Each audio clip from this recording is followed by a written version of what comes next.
All right, let everyone get connected on here.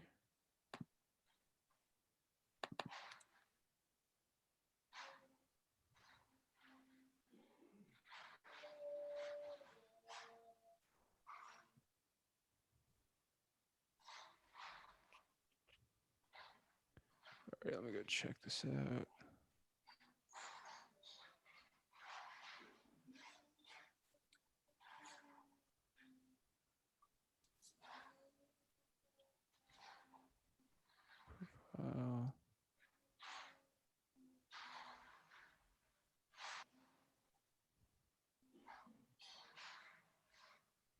Hey, can you guys hear me? I can hear you good. Can you hear me? Oh yeah, man. How are you? All right, man. How you doing? Good. All right. I thought this was changed. I need to change this. Royal Fam. I thought I had my company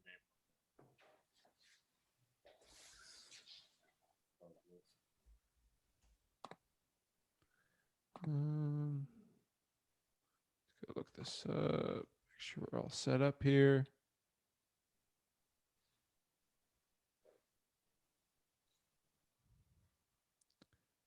All right, should be working. All right, you guys all set up to go? name. Sure. All right, let's get going.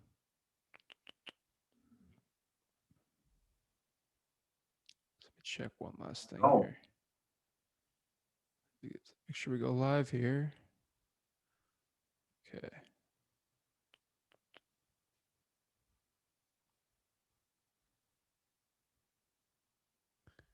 All right, live stream. Okay, copy URL.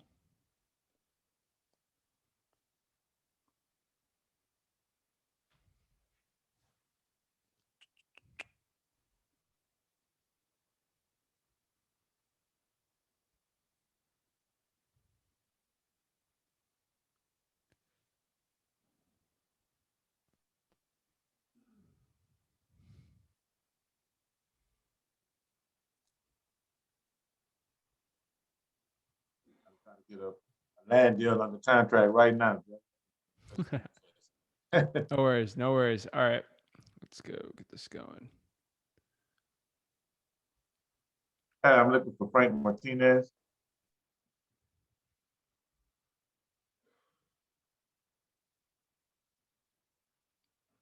Hello, guys. We are live. Welcome to Wholesaling Houses for Real Facebook. Basically, a virtual Q&A. And today we're just going to be basically breaking down wholesaling real estate. So pretty excited about it. This is going to be a virtual meetup. So really excited, guys. If you're watching this, remember to smash that like button and subscribe. Helps the YouTube algorithm here. But yeah, guys, we got plenty of people on here. Really excited for this virtual meetup. We're going to be talking about wholesaling houses and honestly, wholesaling houses full time and how you can do it in your business. And I'm just here to help as many people possible. So, welcome, guys, to the meetup. All right, let's make sure everyone can hear me, and then we're gonna put this on gallery view here. So, what's up, guys? Let's see. So, Royal Fam, how are you, man? Looks like you're calling. How's it going? Hey, Zach. Torin, how are you, man? Good. How are you doing? Doing great, man.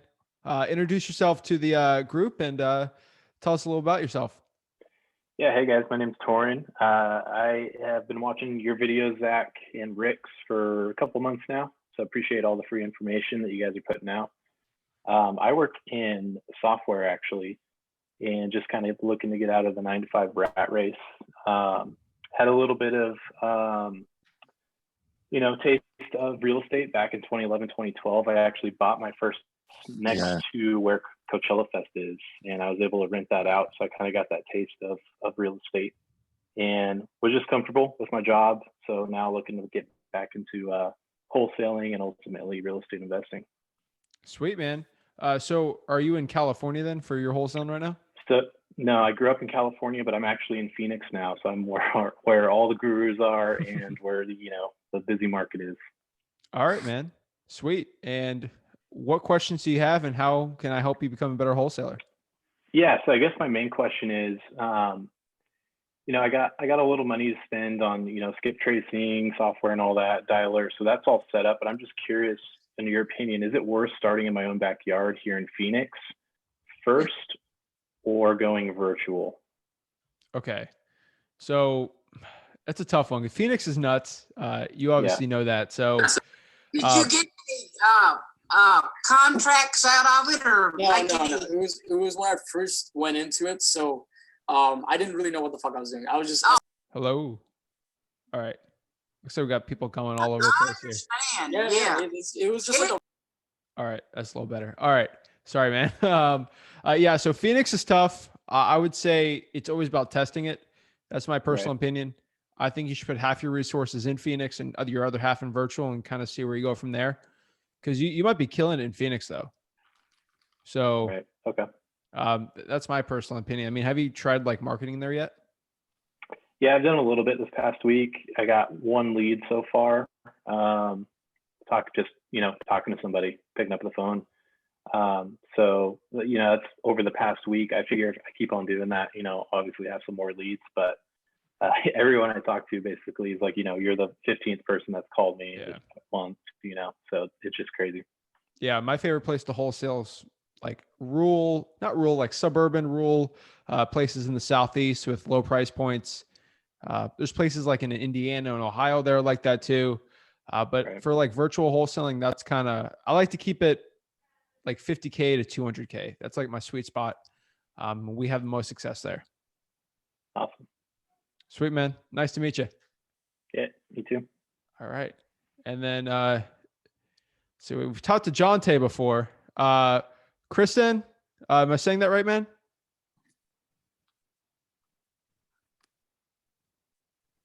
Christian. Oh, hey, man. How are you? Doing well. Thanks. Thanks for having me here, Zach. Yeah, man. Welcome to the group. So introduce yourself and say hi to everyone. Hi, yeah, my name is Christian. I live in Fort Worth, Texas. I am a revenue accountant at an oil and gas company, and I've been wanting to get into the wholesaling for the past few months. And I just ran across one of your YouTube videos, and I just got hooked in. Welcome, man. So Fort Worth, you said? Yeah. Oh, yeah. Dude, killer market, man. There's a lot of Dallas, Fort Worth, Arlington, and every other city around here. Yeah, I mean, there's a lot of investors, but there's also a lot of deals, which is pretty good. But yeah, man, that's great. So are you working full time that oil and gas field right now, and you're trying to wholesale on the side?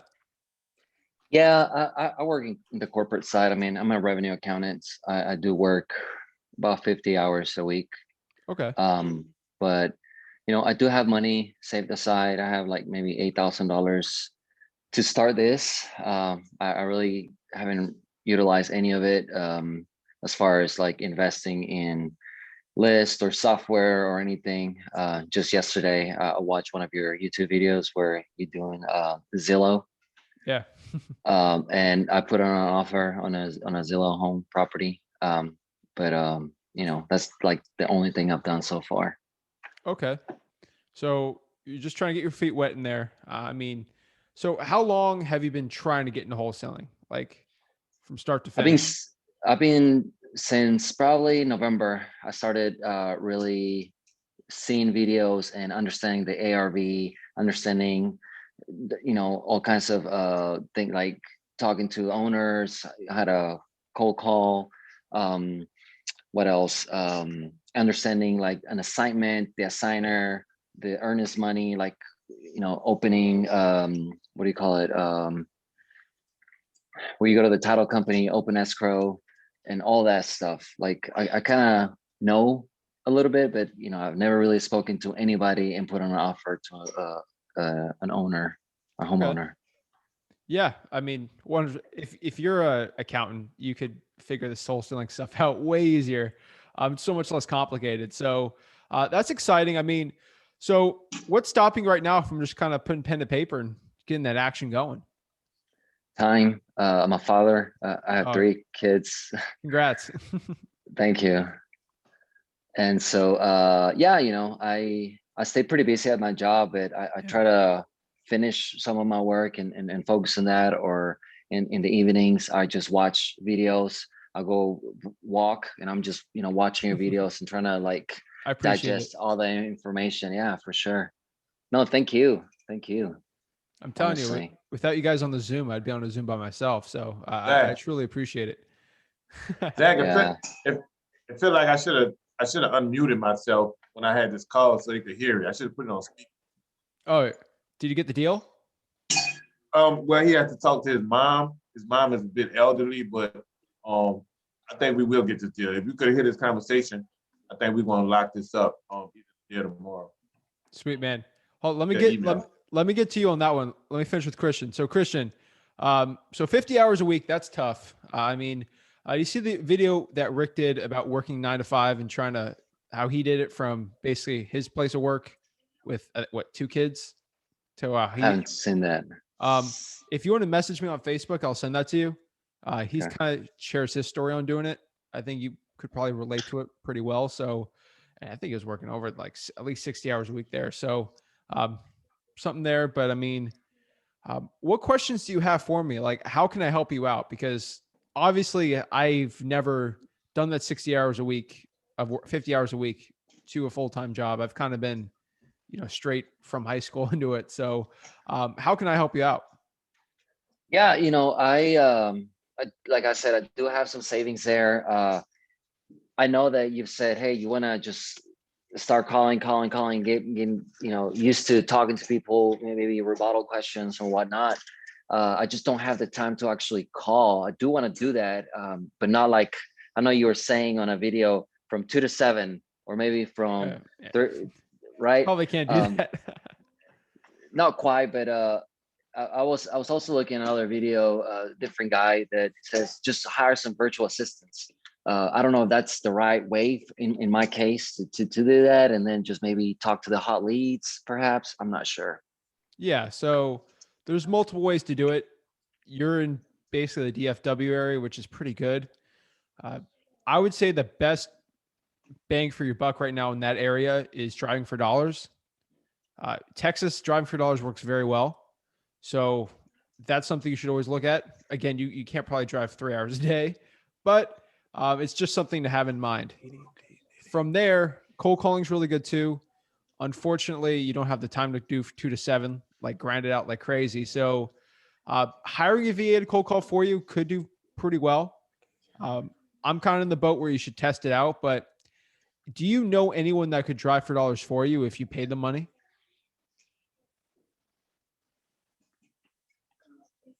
I know a guy, but I don't know if he's willing to do that. Yeah. I can do that on Saturdays. Actually, I don't work on Saturdays. Yeah. I mean, that'd be something to consider. Like, obviously, if and the best thing to do from 3 hours a day, go drive for dollars, and then every single day, and then you'll get 400 of those leads, and then cold call those leads yourself. That'd be perfect.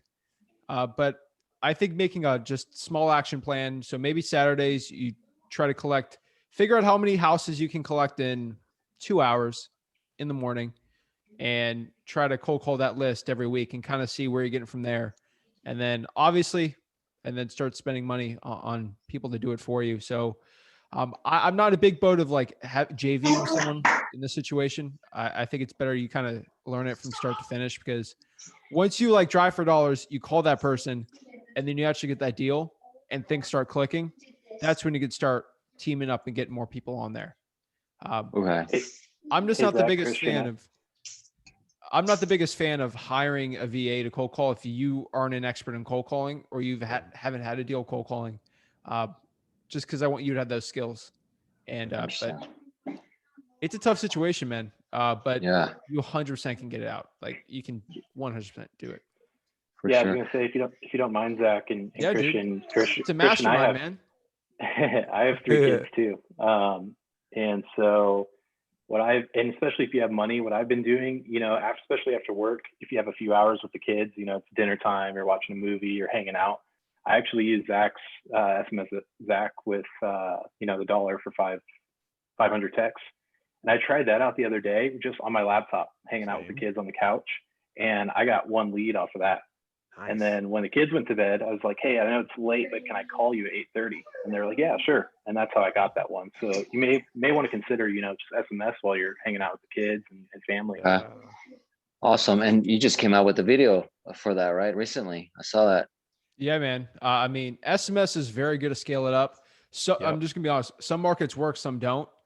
Obviously, I think like Turin can tell you, like $1 for 500 texts is like insane for like $1 for that lead. But a VA, you can get SMS. Like you don't have to be an expert in SMS texting to have a VA for it. I probably want to work on a video on like how to actually hire a VA for that stuff. But it's simply like you send the templates out, and then that VA will sift through all the BS of like, screw you, who are you, what do you want, to someone who's actually interested in selling it. And then you have those conversations. That's kind of how we do it, but we send pretty mass scale. But yeah, that's another good one. Okay. Just one last thing.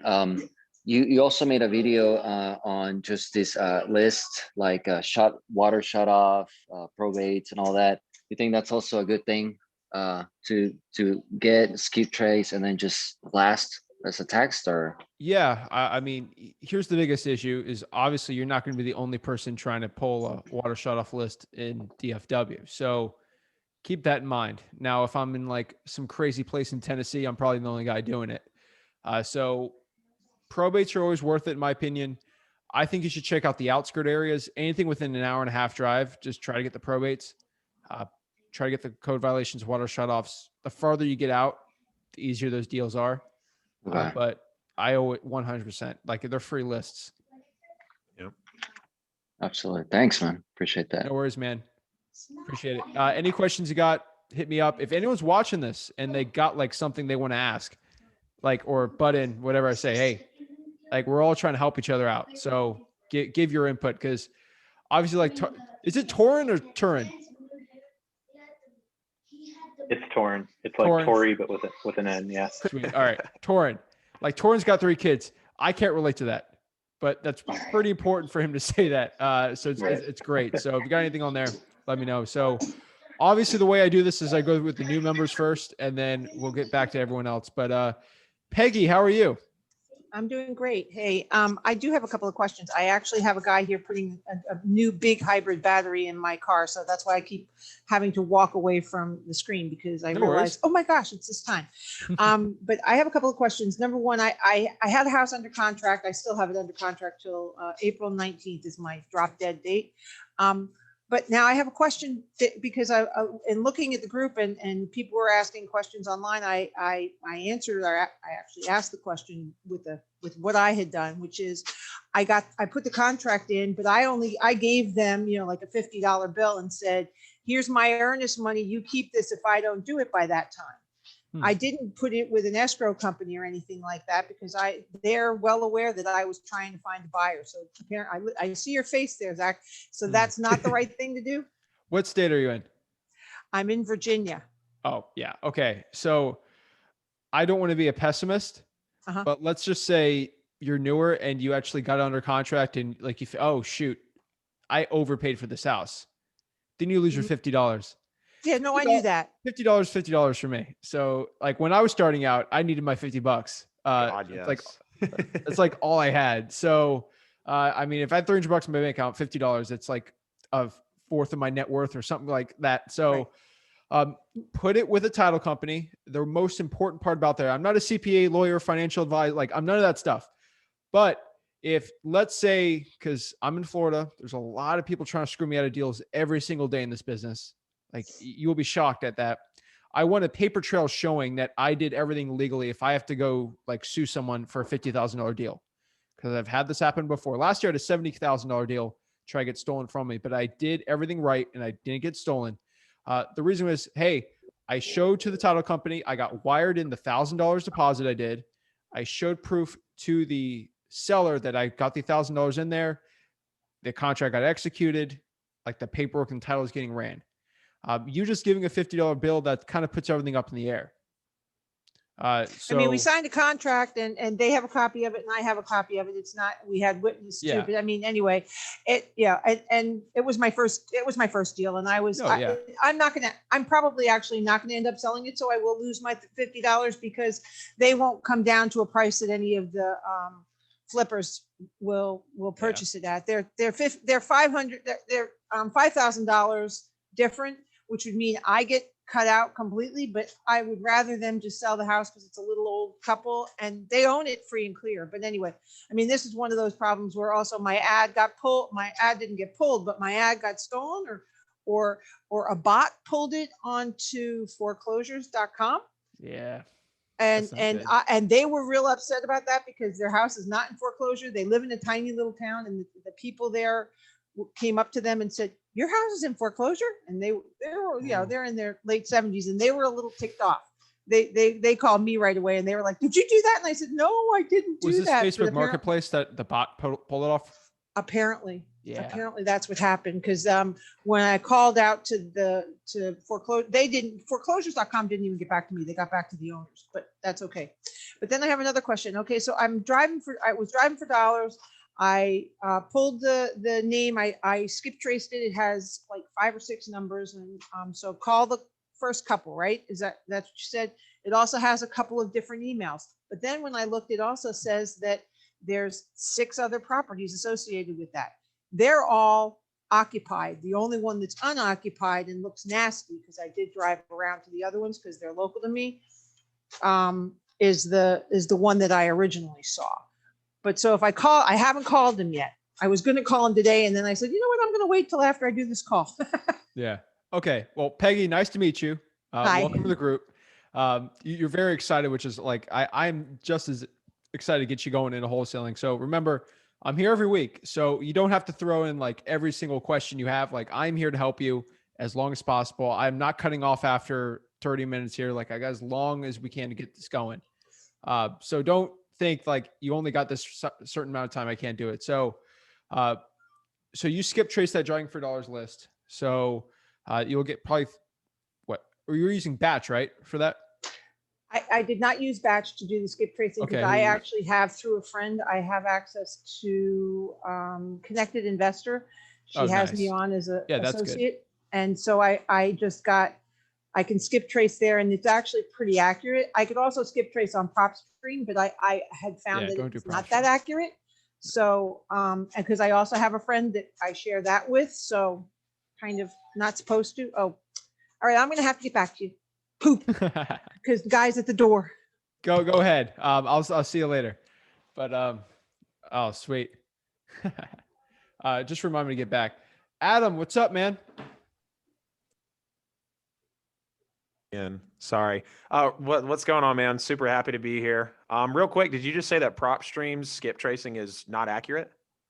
It's not. It's not the best in my opinion. I love PropStream. I use it all the time. Duly noted. But again, like I've said before, Mm-hmm. I like batch for skip tracing and SMS. But here's the problem with batch: is they all use the same. Everyone uses the same data. So you got like Lead Sherpa, and then you got batch. Everyone's like, "What's the difference?" They both use Twilio to send the text. So if I'm going to send you a text through batch or Lead Sherpa, you're getting this, like you're using the same highway, like you're using the same way. Twilio controls all the texting and emails. So Uber, all the texts you get, like your orders ready, they're all through Twilio. So there's no difference fundamentally between those. So SMS. So if you're doing skip tracing, you have to use a credit bureau data. That's the best one out there. And you got to use like an IDI or TLO or something like that. I know for a fact that batch uses like 3 of them at a time, but their credit bureau, I'm 99% sure I've skip traced with PropStream. They don't get the same data out. So I know they're most likely not using credit bureau. So it's not the best. Like Mojo was it like $200 a month to get unlimited skip tracing or something crazy like that. Their stuff's terrible. Really? Yeah. Mojo. They're basically scraping white pages and stuff like that. So they're looking for public info. So credit bureau. So if you apply for credit, usually when you buy the house, that information is sold to like IDI, TLO, and they sell it to us. It's a dirty secret. So that's actually how we pay for that information. like Mojo. Uh-huh. Was it like $200 a month to get unlimited skip tracing or something crazy like that? There's all right. Hold on. Let me meet you. Really? All right. Yeah. Some guys doing the replay on there. So basically from there, we got the prop stream. I figured out. I'm 99% sure they're not using it. Prop Mhm. stream. If you go tell me you're using TLO, I'll stand corrected. But from now, I haven't seen it. So I've just heard complaints about their skip tracing, but their other stuff's pretty good.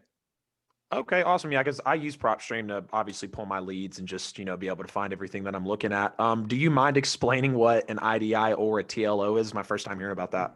Yeah. Hold on. Let me get one thing really quick. Thanks, man. How's everybody doing? Glad we're all in here to get this opportunity to network together. I thought this was pretty cool.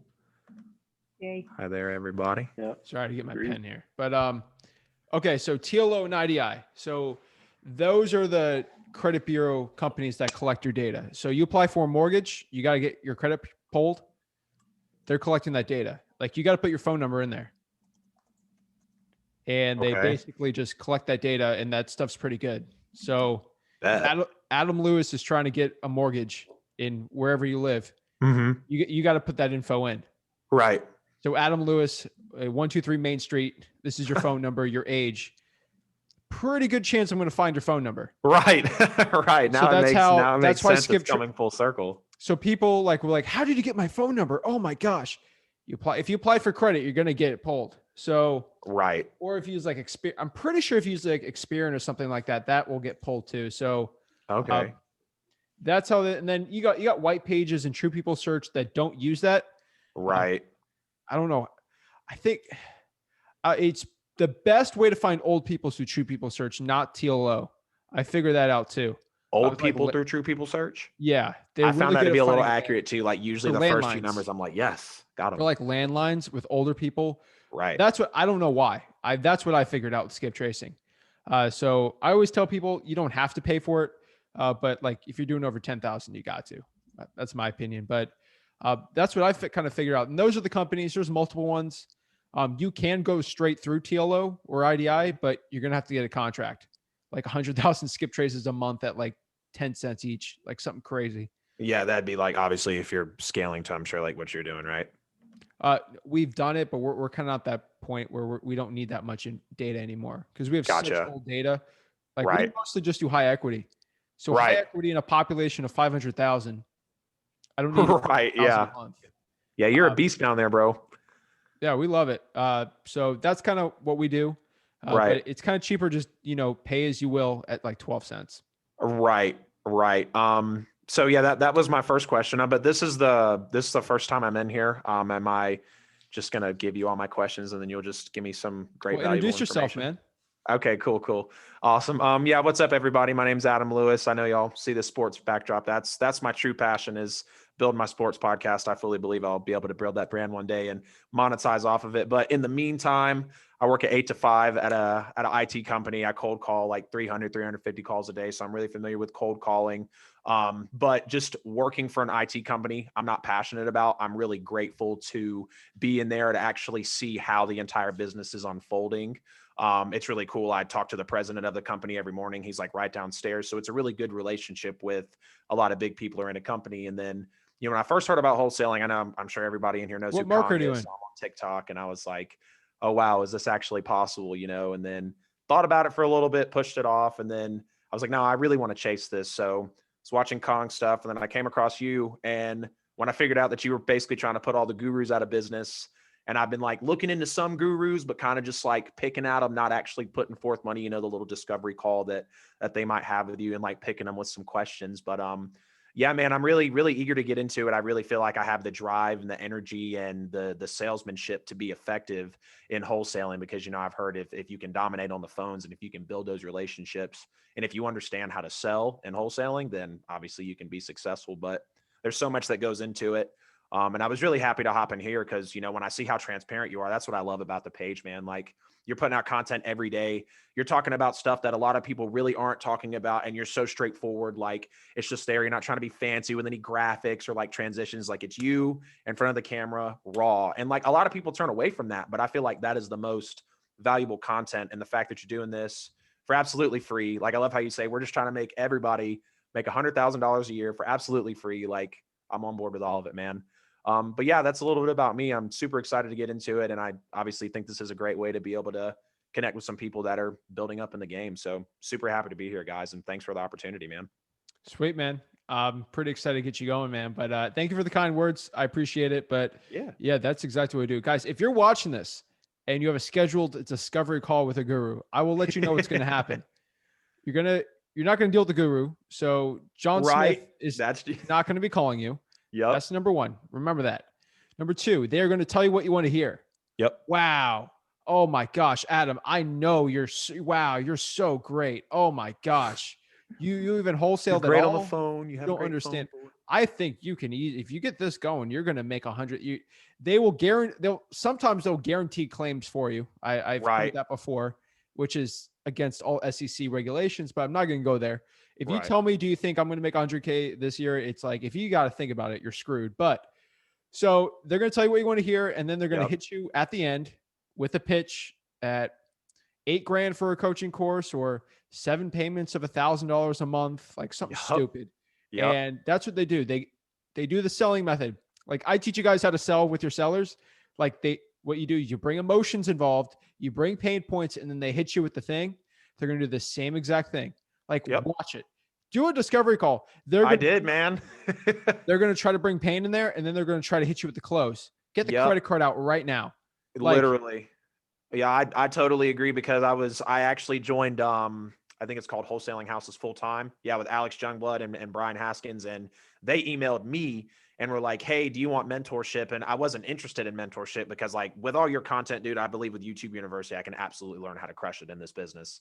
But like, it was the first email I'd gotten. So I was like, I'll entertain it. And then one thing led to another, and we ended up scheduling a call. So when, before the call, they were telling me, I kind of feel like they told on themselves, because what they're preaching is deal hacking, which is working your deal backwards. That's actually one of my questions. So they're like, watch this video before and then get on the call. And then, I got on the call with them. And then once they figured out I didn't have the money, like 500 to 1,000 a month is what they were saying they needed for me to invest in it to scale it.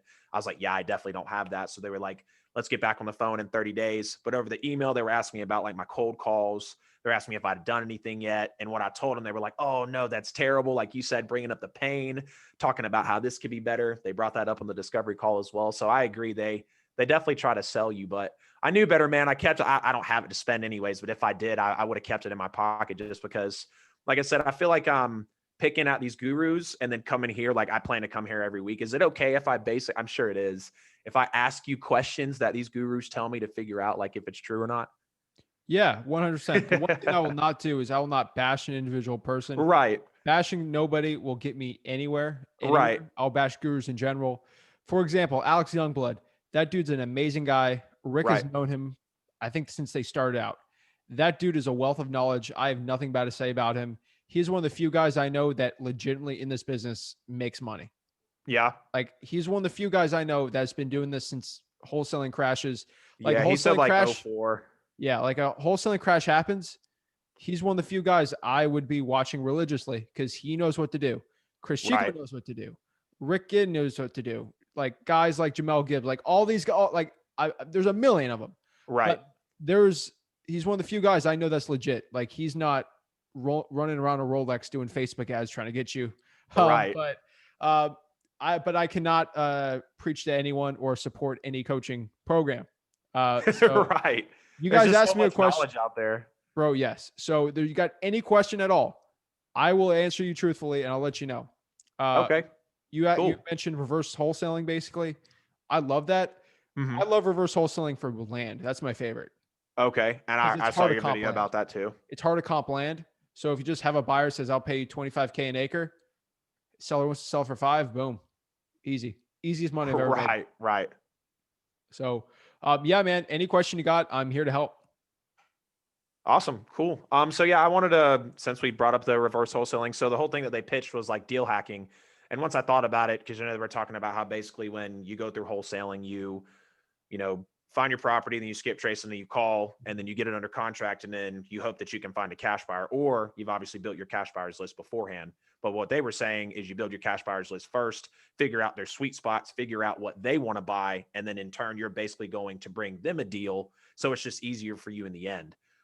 Do you found that or have you found rather that that's effective to do for properties as well? I know you said it's really well for land, but do you feel like that's effective with just regular homes? I'll hit you with the truth here. This is very important for like people got to hear this. So yeah, go ahead. I interviewed Kent Clothier, another coach guy. He's been through the ringer too. Like he's been through tough markets. He coined reverse wholesaling. That's what it basically is. When I say the method you just say, it's called reverse wholesaling. Okay, so there's two market cycles basically in real estate. Market going up and the market going down. I can make money either way. I love it. I love both of them. When the market's like, that it goes like this for like a month or two. Like that's the toughest one. So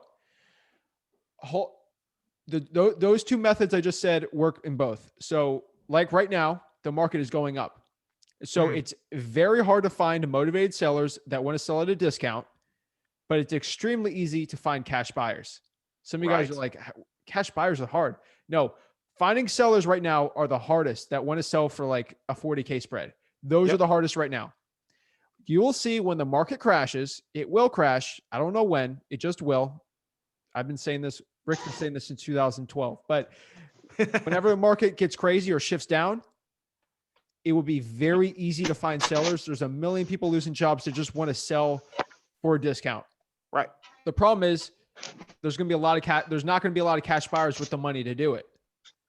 So in that situation, the best thing to do is get the hard people first, the cash buyers, and then find the easy motivated sellers.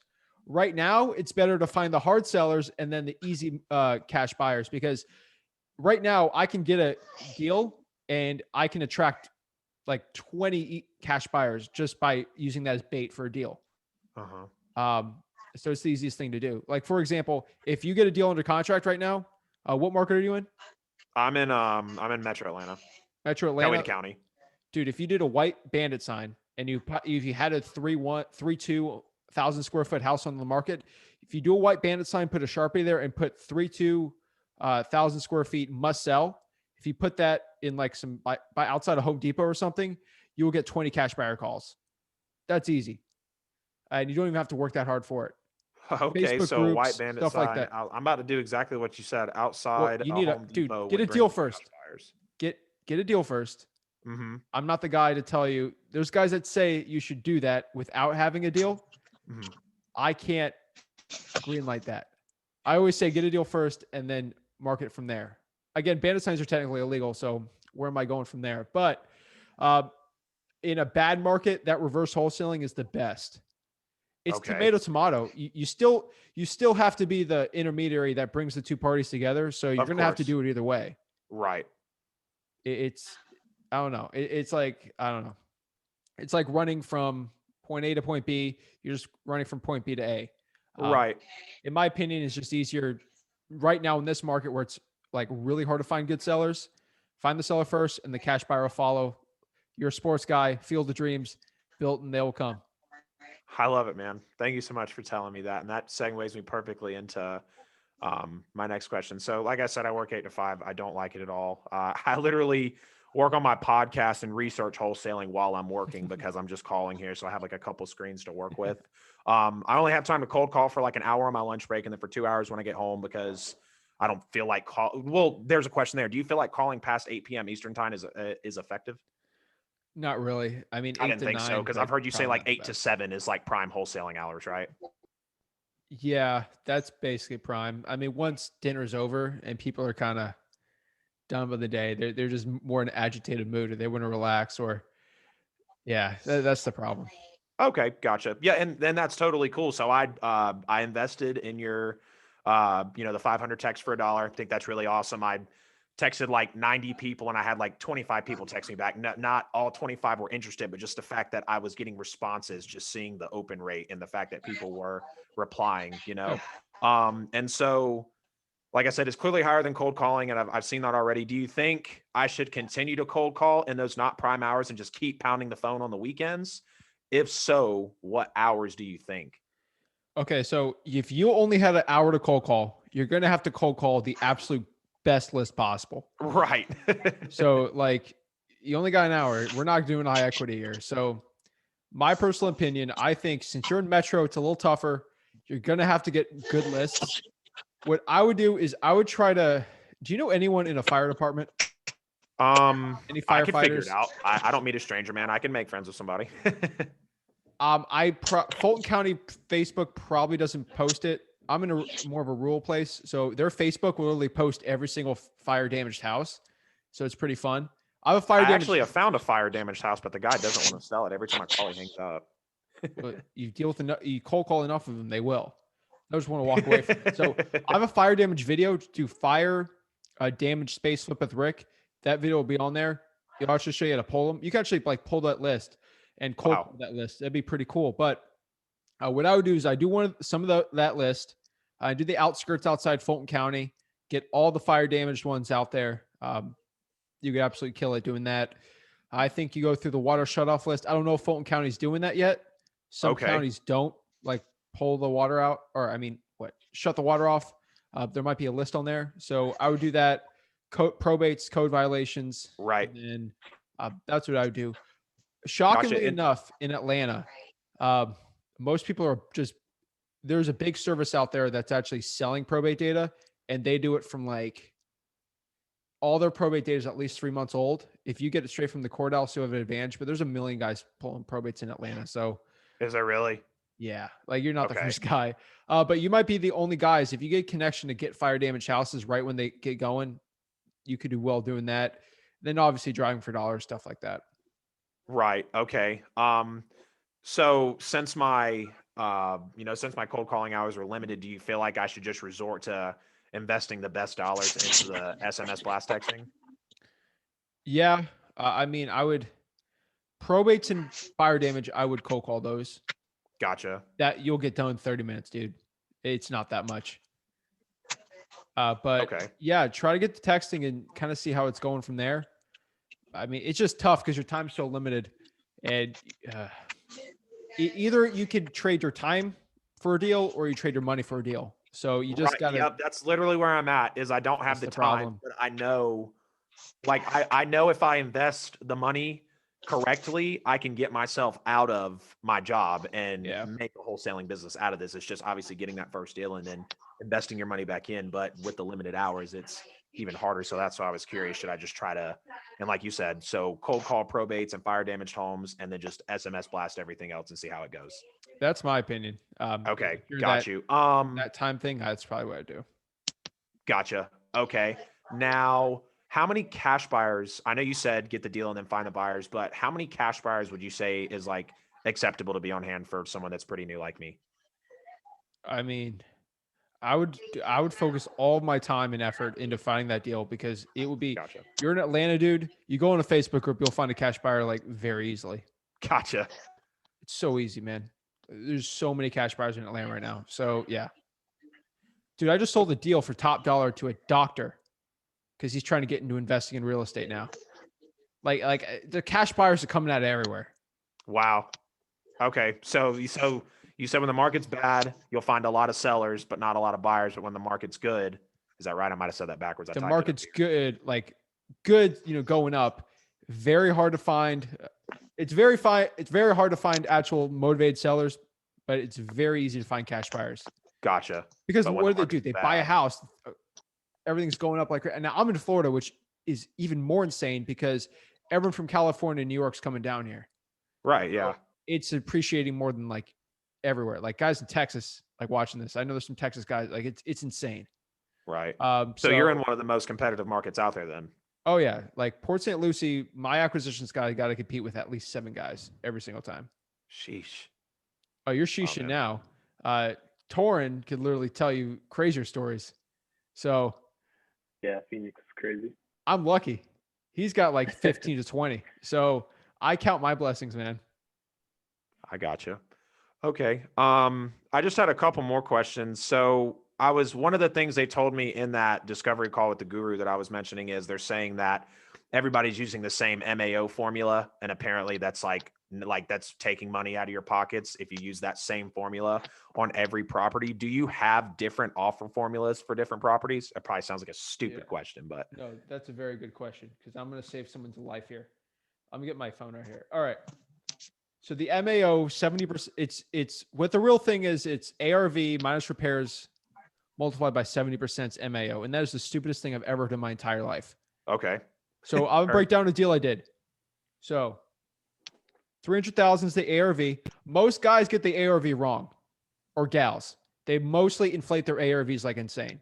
So someone sends you a deal, that ARV is most likely stupid high. So 300,000 is this ARV, okay? Uh-huh. It needs about 25K in repairs. I put about 10K for the roof and then 10K like miscellaneous, an extra 5. So 275.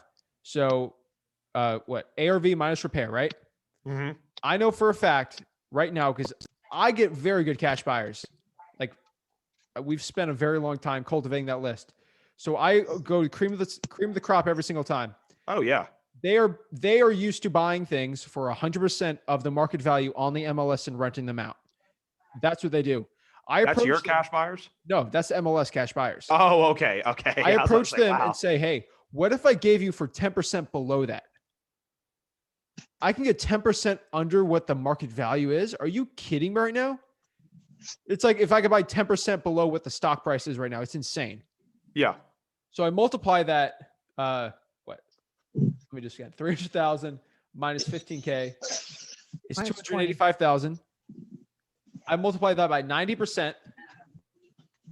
So 10% off of that of the 275 is 256,500. So let's say 256K. That's what my cash buyer is willing to pay for this house. That makes sense, Adam? Yeah. Now, if someone offered me 250K right now to sell it, like to sign a contract, I would probably take that next 6K. Why? Yeah. Now, and then what if I get it for 200 and make 56? I'm a happy dude. So let's go back to what our guru tells me. 300,000 minus 15K multiplied by 70%. That means at 199,500. Now, the cash buyer is willing to pay me 260. So that means if I talk to a seller and they send me 205,000, which would make me 50K, that's above my maximum allowable. I can never even go that high. Right. You can never offer above the 199. At minimum, the worst case scenario, I make 50K. These gurus are flexing $5,000 checks. They're going a little above that. So that MAO is so stupid. I figure out what my cash buyer is willing to pay, a discount off of what the thing's worth, and then from there, just reverse engineer it. I'll do a $5,000 deal. Like 5K is 5K. It'll help me with my marketing. Yeah, of course. Absolutely. Dude, I'd take a $5,000 deal all day right now. So you're saying so basically don't do 70%, do it from 90% as your max offer. Figure out what your cash buyer is willing to pay. Like if you're starting out, they're probably closer to 20 to 25%. Gotcha. So you just got to figure it out. Like I'm dealing with guys that need a lot of hand holding, but it's insane amount of margins we're getting. So I mean, you got to pay a realtor 6% and we're selling it for 10% below. So yeah. Let me jump in and help. Yeah, dude. I don't want to help, but I want to just say something about what you're saying. Dude, help. Well, it is help. What I tend to do, Adam, in Houston is say the scenario is the same. Their ARV is 300,000. When I'm trying to get on a contract, I do use 30% or 20% of the ARV. I try to take that out in my negotiations. I would do that. But what Zach's saying, like to coincide with it, I'm gonna start high. And if the buyer walks me down, I have plenty of room to still say, okay, man, you got it, you win, I'll do it. You see? So yes, you're gonna do 30% or 70% or 80%. Say for instance, I like to deduct 30% max for the profit. And then on top of that, put repairs and assignment fees. Sometimes that will get too much. That will be too much, and you can't even get a seller to sign that contract. They're gonna think you're insane. Are you kidding me? my house is worth 300,000. You want me to sign it up for 198? Get out my house right now, right? Yeah. Yeah. Right? So, okay, I could work with you. Let me try 215, 220, and let me go talk to my lenders. And actually, I'm going to talk to a cash buyer who's going to come in like say buy it just like that. Okay. So, all right. I So didn't want to I get what confuse you're you, saying, man. Zach. Yeah, no, I'm a little confused, but I understand what you're saying in a way. I'm just trying to like think about it in the numbers way, but overall, just see what your cash buyer is willing to pay. Hey, Yep. can I jump in and ask a question about that? Yep. Dude, yes, please. The repairs. How do you figure that out? I mean, Yeah. really, Okay. I just don't know, legitimately. Yeah. So I'll tell you a story really quick. My first wholesaling deal, 17 years old. I walk into a house. I see brown stains. I see browns. Like, I'm 17. I don't know anything. I still don't know anything. I just know a little more about real estate. But I walk in a house. I see stucco cracks. There's a roof leak. There's brown stains. I don't know what that stuff is. I thought that was paint. I legitimately didn't know anything about real estate. But I got such a discount that it worked. Like, honestly, the truth is, with time, you will learn it. But if you get enough of it, if you get enough of a discount, if you get the right rapport built and you find a cash buyer, I made 25K my first deal. I probably was going to make 50 on that. Like right now, it's the cost of doing business. Like, I didn't understand it. I probably could have gotten, so it takes time. The best way right now is to call contractors, roofers, AC guys in your local market and see what the cost of doing business is right now. Like, what's the cost of a new roof for a 1,500 square foot house? I can figure it out pretty easy. Kitchen, flooring, stuff like that. Just general numbers. Like, you just got to know the difference if it's a 10K repair, 30, 40, or 50. Right. That's kind of what I'm trying to figure out. So always Yeah. roof, Low, stuff medium, like and that. high. Yeah. That's really it. And you're shooting off the hip here. And then just understanding common repair, say, hey, Christian, considering the roof needs work, this needs roof, this, and this. I mean, I really want to buy this house, but it's a lot more work than I thought. I mean, would you be willing to take 100,000 for this? Do you see how I don't understand repairs, but I just said that because I know the roof needs work. I don't even understand how much it costs, but I just said that. And I gave a stupid low offer. And then if it gets, I bring it to a cash buyer and then whatever, then that cash buyer might tell me 130, I make 30. I didn't even know what the repair cost was. Yeah. You don't have to I know see. it, dude. But if Yeah. you know how to talk to that seller, Yeah. you get the It's thing willing. done. Right. It's worth what people are willing to pay for it. Makes it. sense. Appreciate it. Thank you, guys. Okay. Yeah, man. So I know I've asked this question like 3 times, but I really just want to be sure because I know it's an important part. Like, this is where your money is made. So is there a formula you could give me now, Zach, that would be better than the MAO, the stupid formula? Yeah. I mean, it's just what your cash buyer, trying to figure out roughly what your cash buyer is willing to pay for it. So you have a general number in mind before you walk into an appointment. So like that example, I figured out it's 300K minus 15,000 multiplied by 90%, because that's what my cash buyer is willing to pay it for. 256,000. I have that written down in my Podio before I go on the appointment. My acquisitions guy does. But so his thing's at 256 roughly. Maybe the cash buyer will pay 250, 245, or maybe they're going to pay like a little more. That's the rough numbers. And then basically I walk in the house, we walk in the house. I'm like, okay, he's this and this. I mean, it seems like I want to make at least 60K on this. I give the whole spiel and then I hit him with a 200,000. How would that feel if you were able to move to Indiana and be with Aunt Sally? If I was able to give you $200,000 in 1 month, see what they say. If we negotiate, meet in the middle of 210, we sell for 250. Hey, 40K. That's kind of how I do it. Like, everyone does it differently. You go watch another YouTube guy. He'll tell you different. That's just what I do. That's all I can tell you. Got you. And I think it's man. really important you see like other people's opinions, because what works in my market might not work in yours. Right. But I do a lot of virtual wholesaling, so I kind of know what works or not. But Right. yeah, that's kind of where I'm at. Okay, cool, man. And then I know you had a little video on it, but so I'm finding a good bit of it, but I feel like I'm not able to capitalize on all the possibilities. How can I get started wholesaling land, or is it literally just getting it under the contract for the like I think, what'd you say, like 10% or something, and then you try to market it for like 20 or 25%.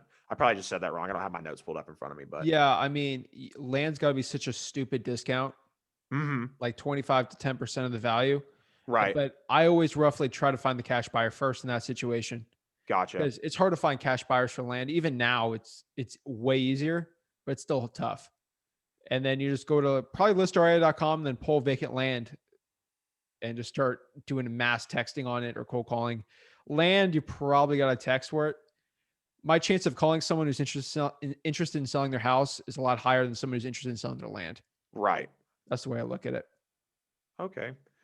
I gotcha. Well, cool, man. That's all I had. I really appreciate it. What you're doing is absolutely awesome, dude. And I'll be on here every Friday to update and just ask more questions because I've had so many, and especially after I figured out I was hopping on today, and I was like, I just had that, call with that other guy, Brian from Wholesaling Houses Full Time. Well, it wasn't even Brian, it was Darren. Like you said, it's never the guru. So, but cool, man. Thanks. I really, really appreciate it. Thanks so much. No problem, man. Anything I can do to help. Thanks. All right. Guys, I'm getting to everyone, so don't worry. Like, I'm getting to everyone. Ask as many questions you want. Peggy, you had to leave. I had to leave. I had to All pay right. I had to pay $1,600 for my new battery for my Prius. Oh Yeah, my so much fun. gosh. Oh boy. Yeah, so much fun. Anyway, I'm Peggy. I'm from Virginia Beach. I actually didn't introduce myself. I'm sorry. I'm Great an market. old fart, but Great market. and I do own property down in Martin County, so I am Oh wow. kind of a neighbor. Where? Out on Starbucks Hutchinson City? Island at Nettles Island. Oh, So oh, that's okay. Nettles nice. Island is Yeah, a an little old cheaper. farts area. Yeah. Yeah. I like that. I like that place. It was my parents. I own it. I was there last year, this time rehabbing it, put too much money into it. Okay. And thought about selling it. And my financial advisor says, sell it, because you can't insure it because it's, Oh. yeah. Anyway, well, because it's a glorified, it was a glorified mobile home. I mean, we took the wheels out of it. Let's Anyway. call it a manufactured home. Make you feel better. Yeah, manufactured home, but it doesn't look like it anymore. It's a stick built. My dad built the stick built out over. It's Nice. beautiful now. I mean, it's a beautiful home inside, but and outside looks like a regular house. But anyway, that's neither here nor there. But I will be down there, and I was hoping to meet you guys. But my question was really okay. So now I have some. I really don't have a huge number of leads, but the one that that I wanted to know more of what you would do about is, if you have a lead that has multiple other properties Yes. and you call them about one, you then, if they say yes or no, either way, you can then ask them, do you have any, I mean, I know for a fact they have other properties, but you don't say that. You just ask, do you have any other properties you'd be interested in selling? Yep. And if they say no, then okay, have a great day. Follow them up. Okay. Now, if they go up to you, say, hey, Peggy, I got 5 houses I want to sell, you might be having a million thoughts racing through your head. That is when you say the most important question, which Rick has said this a billion times. What's the number one property right now that's giving the biggest headache? Get that one done, build that trust, and then do 4 at a time after that. Right. Okay. And then on the one that I have the crazy contract on that it's out in the boondocks. Is it okay to have, because it's about 4 hours away from me, it was a lead list that somebody else gave to me or sold to me, and there was a bunch of people that never answered their texts, their calls, their emails, their anything. Yeah. But except for this one couple, and I went out because it's wine country, and what the heck, I'll go out to Charlottesville area for wine. But they're a sweet couple, but they won't come down off 90K, and I have a 85, but I won't make any money. But it'll be my first deal regardless, and I'll help them. But if people want to go visit the property, do I have to go with them? Is that the best way to do it? Okay. 4 hours. No. Yeah. If this is Virginia Beach, I would say yes. Yeah. My favorite thing to do is put a lockbox on that sucker. Cause I do deals, 6 states away. Even I've done stuff in Detroit. Put a lockbox on that thing and have a runner or boots on the ground, put the lockbox on there, have the seller put the lockbox in there, and then walk people through their house. I ain't driving 4 hours.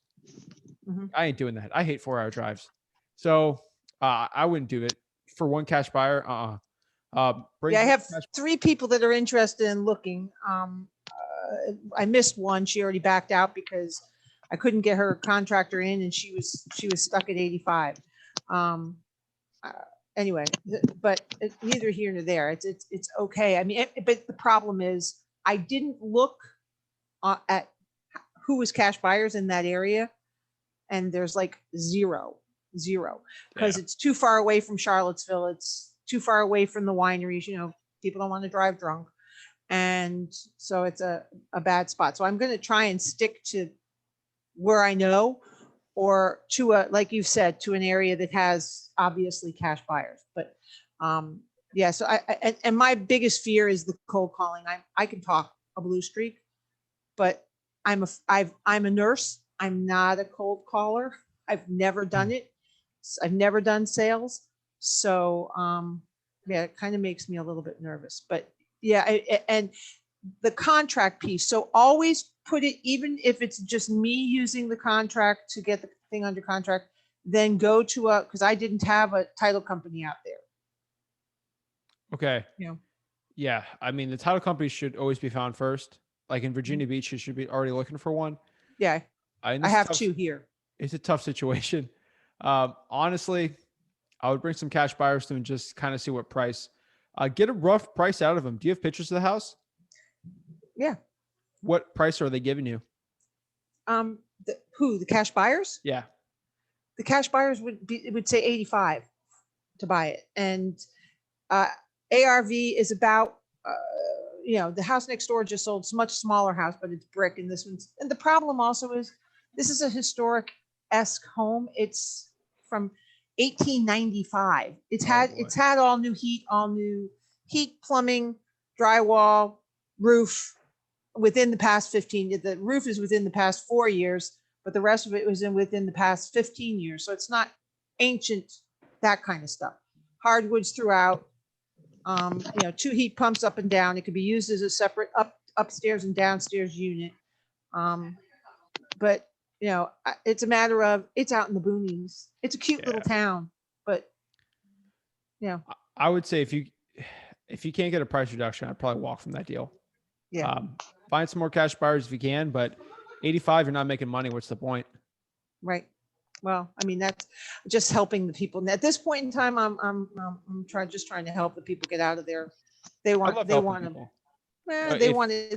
don't want, I know I want to make money, but there's my problem is I also want to help people. So, I do both. I want to help. I make money and help people.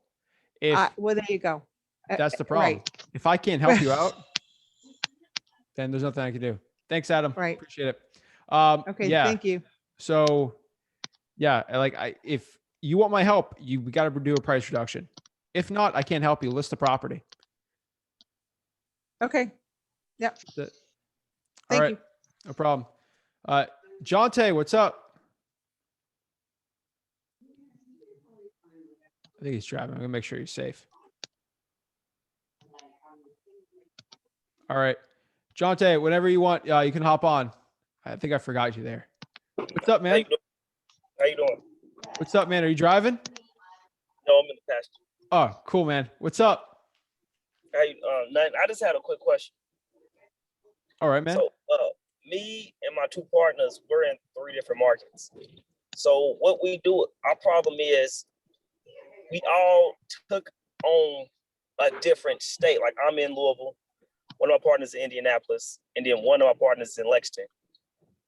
Are we all supposed to be targeting these states together? If that makes sense. I mean, in my personal opinion, you guys should stick to one market and then market them in different ways. That's the way I would have done it. Okay. And like, what's the difference between you guys you guys got to work together? It's like a company. They all have to do one certain goal. So if you're doing your deals in Louisville, then he's doing his deals in other state B, and then he just state C. You guys are like kind of, I mean, there's no point. Now, we're helping each other too, but another thing is like, okay, for example, say, okay, we're in the Louisville market. Well, we live in Louisville, but one of us be cold calling and the other one is texting. should we both be cold calling and texting at the same time together, or is it fine if one of us text and one of us call? I think it's best if you guys want to have your most success, stick to Louisville. That's a great market, dude. One person should be cold calling, one person should be texting, and then the other person should, best case scenario, be doing acquisitions. Okay. And you should be able to get deals doing that. Yeah, because we're getting deals in Louisville. That's not the problem. It's just we thought that we could go to different markets and do the same thing. I think you guys should focus on making 100K in profit each in Louisville, and then scale it up from there with other team members, not you guys. Okay. That's my opinion. Like, I could be wrong. That's where I'd say, like, it's best if someone's doing one aspect of the business, because you doing everything yourself and then this other guy doing everything himself and then them doing all them. Find out what you guys are best at. Because I guarantee out of 3 people, one guy's really good at like marketing, one guy's really good at acquisitions, and probably someone else is really good at dispositions and transaction coordinating, stuff like that. And try to have a heart-to-heart and figure it out. That's how it is. Because I'm real good on the phone, but then one of my partners is good at doing the texting. And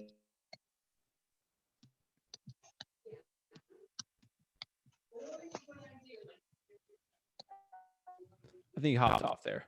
Yeah, Jonte, if you want to hop on, let me know. But yeah, man. Justin, what's up? What's up, buddy? Hey, man. Were you commenting on our YouTube lives this week? Yes, sir. Thank you, every man. time we go live. I appreciate it, man. Absolutely. Thank you for all your knowledge. Thanks, man. I remember the last name. It sounded very familiar. So Yeah. But, also the real estate investors. I don't know if that might help you. oh yeah, man. So what's up, dude? Not much. Just tuning in. I didn't realize you had Zooms on Friday. Dude, every Friday, 6:15. Yeah, I saw that, and I heard you, I think, earlier talking about it, and I was like, oh man. So I hopped on. Yeah, man. This is like a $10,000 mastermind to be Absolutely. like Most stuff definitely. like that. That's what I try to do. Yeah, man, you got any questions? You want to talk anything in your business? Let me know, man. But Right. I mean, you answered it earlier about Okay. the one with the what do you call it? My contract not being sent to title yet, and the tenant not letting us come in and take pictures and all that. And I don't know. It's just been it's kind of been a headache from the beginning. The seller hates investors to begin with, Yep. and I kind of sweet talk them more or less. I mean, I'm good with talking to people, so I just use my magic, and I got them to.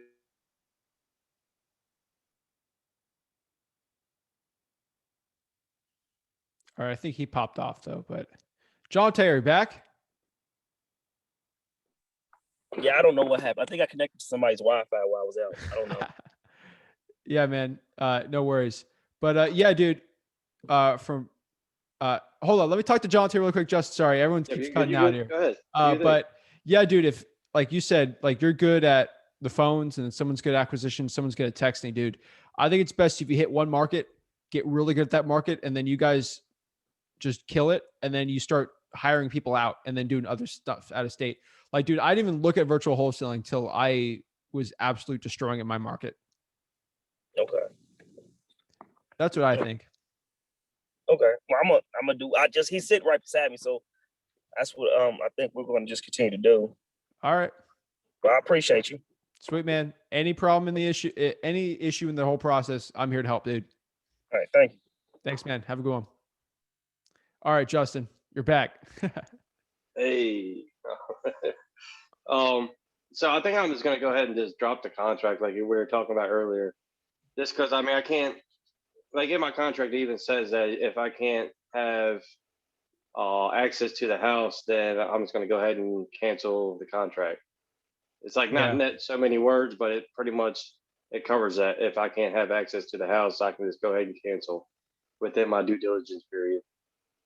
Yeah, I mean, it's a tough one. If they don't do an extension, they don't do an extension, right?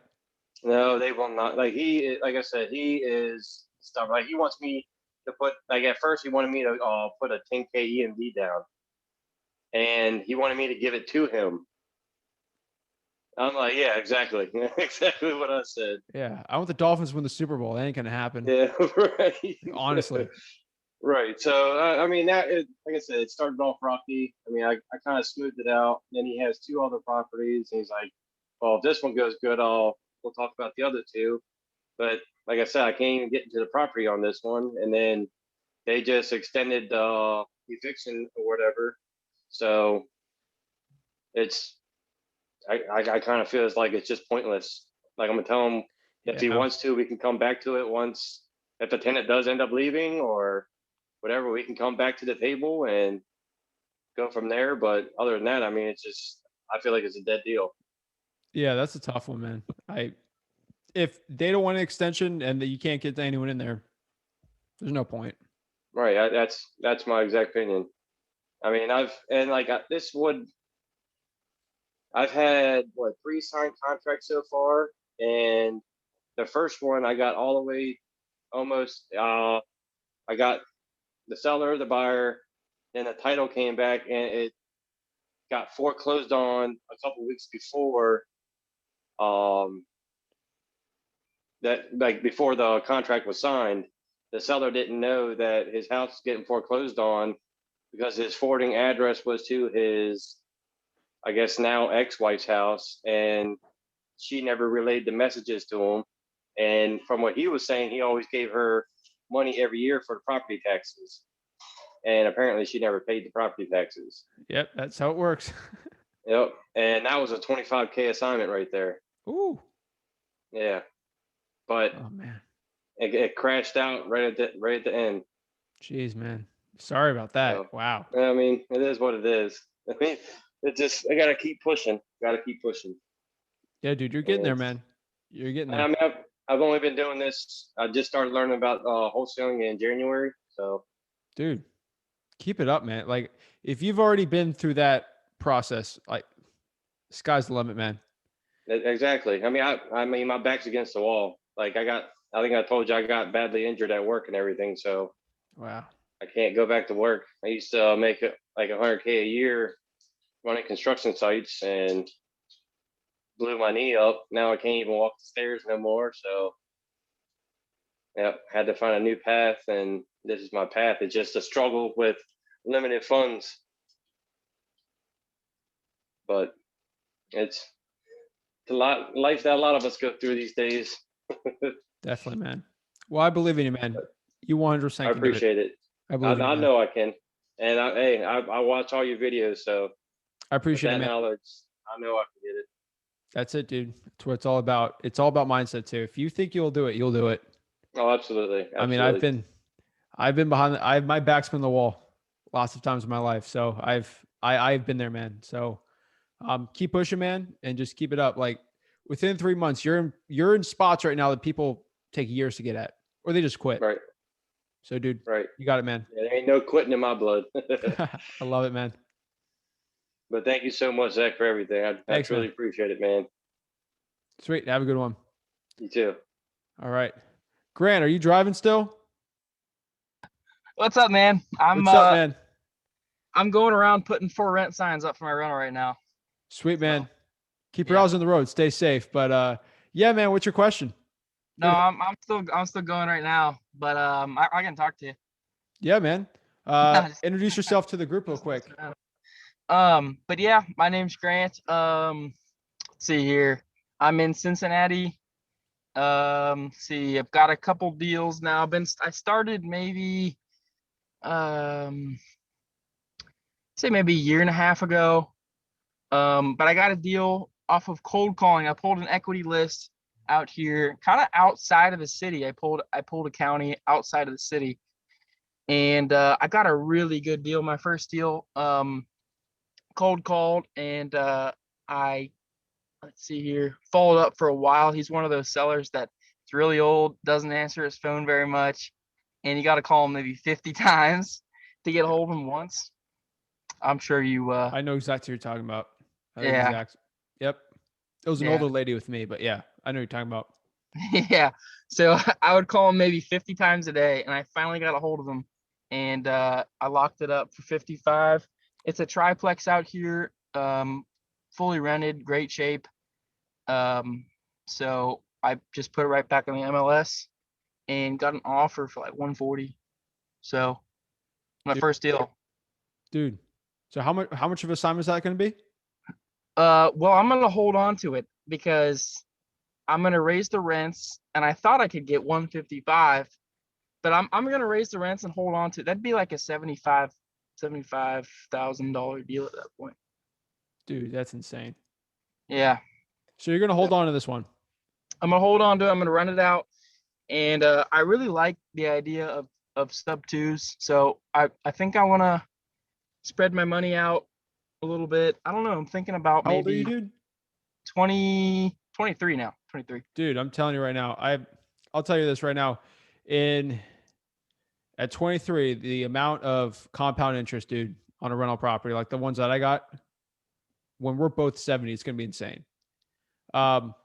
Just keep in mind though. Yeah. Just keep in mind though, like that 70K, you could put that into wholesaling and marketing, and you could do more. Probably more than any money you'll ever make on a rental income. True. So just keep that in mind for like other ones you got. But if you did this deal, dude, you don't need any money to get a wholesaling deal. So like you got the dedication to get this deal, get it done though. But for the next couple ones, try to like reinvest that in the business and you'll make more than a rental. Yeah. But dude, at 70K, you'll make pretty good. What's the cap rate you think going to be on this deal then for you? Gosh, I think it's gonna be like, let's say I'm buying it for 55, and I'm gonna net around 2,000 to me after taxes, insurance, repairs, vacancies, everything.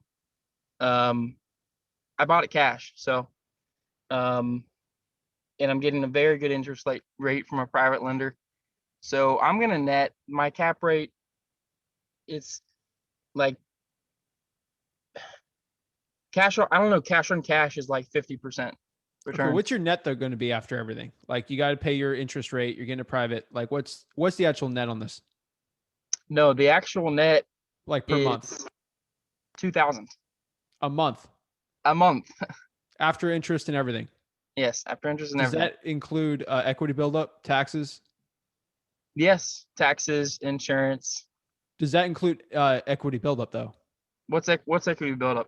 So is it interest only loan? No. Okay, so you'll have equity getting built on that too. So that's great, man. Obviously you got expenses and stuff, but dude, yeah, 24K a year. That's probably better than 75 now. So dude, yeah, that's insane, man. Do you know how hard you'd have to work to make 25K a year?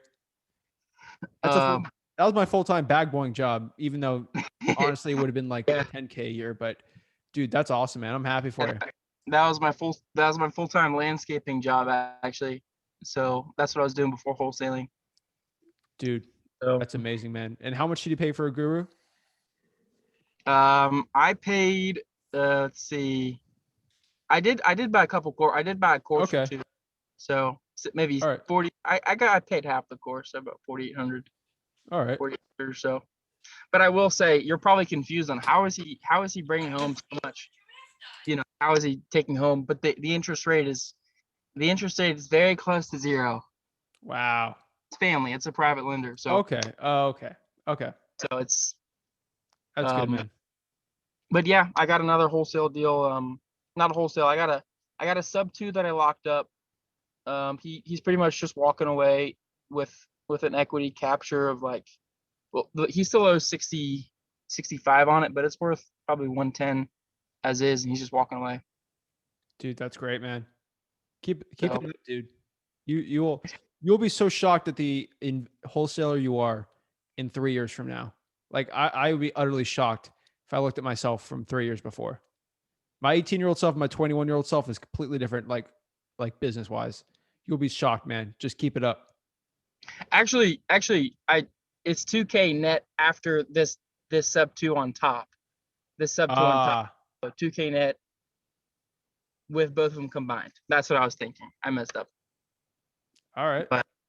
But yeah. Yeah, I'm excited. I just got got just really gaining clarity with marketing. I've been working with Tyler, and he, you know, I bought into the ALGC actually from your podcast when you brought him on. And it's been great, man. It's been giving me good clarity of data and understanding data. I really enjoyed it. So Yeah, dude. the good things about it. Sweet, man. Well, proud of you, man. Keep it up. Thanks, brother. Sweet. And then I think Justin just asked a question on here. I need to learn how to write out or get a sub 2 contract or a creative contract. Justin, what state are you in again? Maryland. Maryland. I would probably, I don't know Maryland laws. So you're outside Texas, which is good. I'd probably, some guys tell you just do a regular contract and put subject to the mortgage. I would probably deal with a lawyer once you got a sub 2 deal, though. Make sure you get the deal first and then get a lawyer on there. That's probably what I would do. Okay. It's worth the money, dude. You got to do the sub 2 right. You have to. Yeah, I know.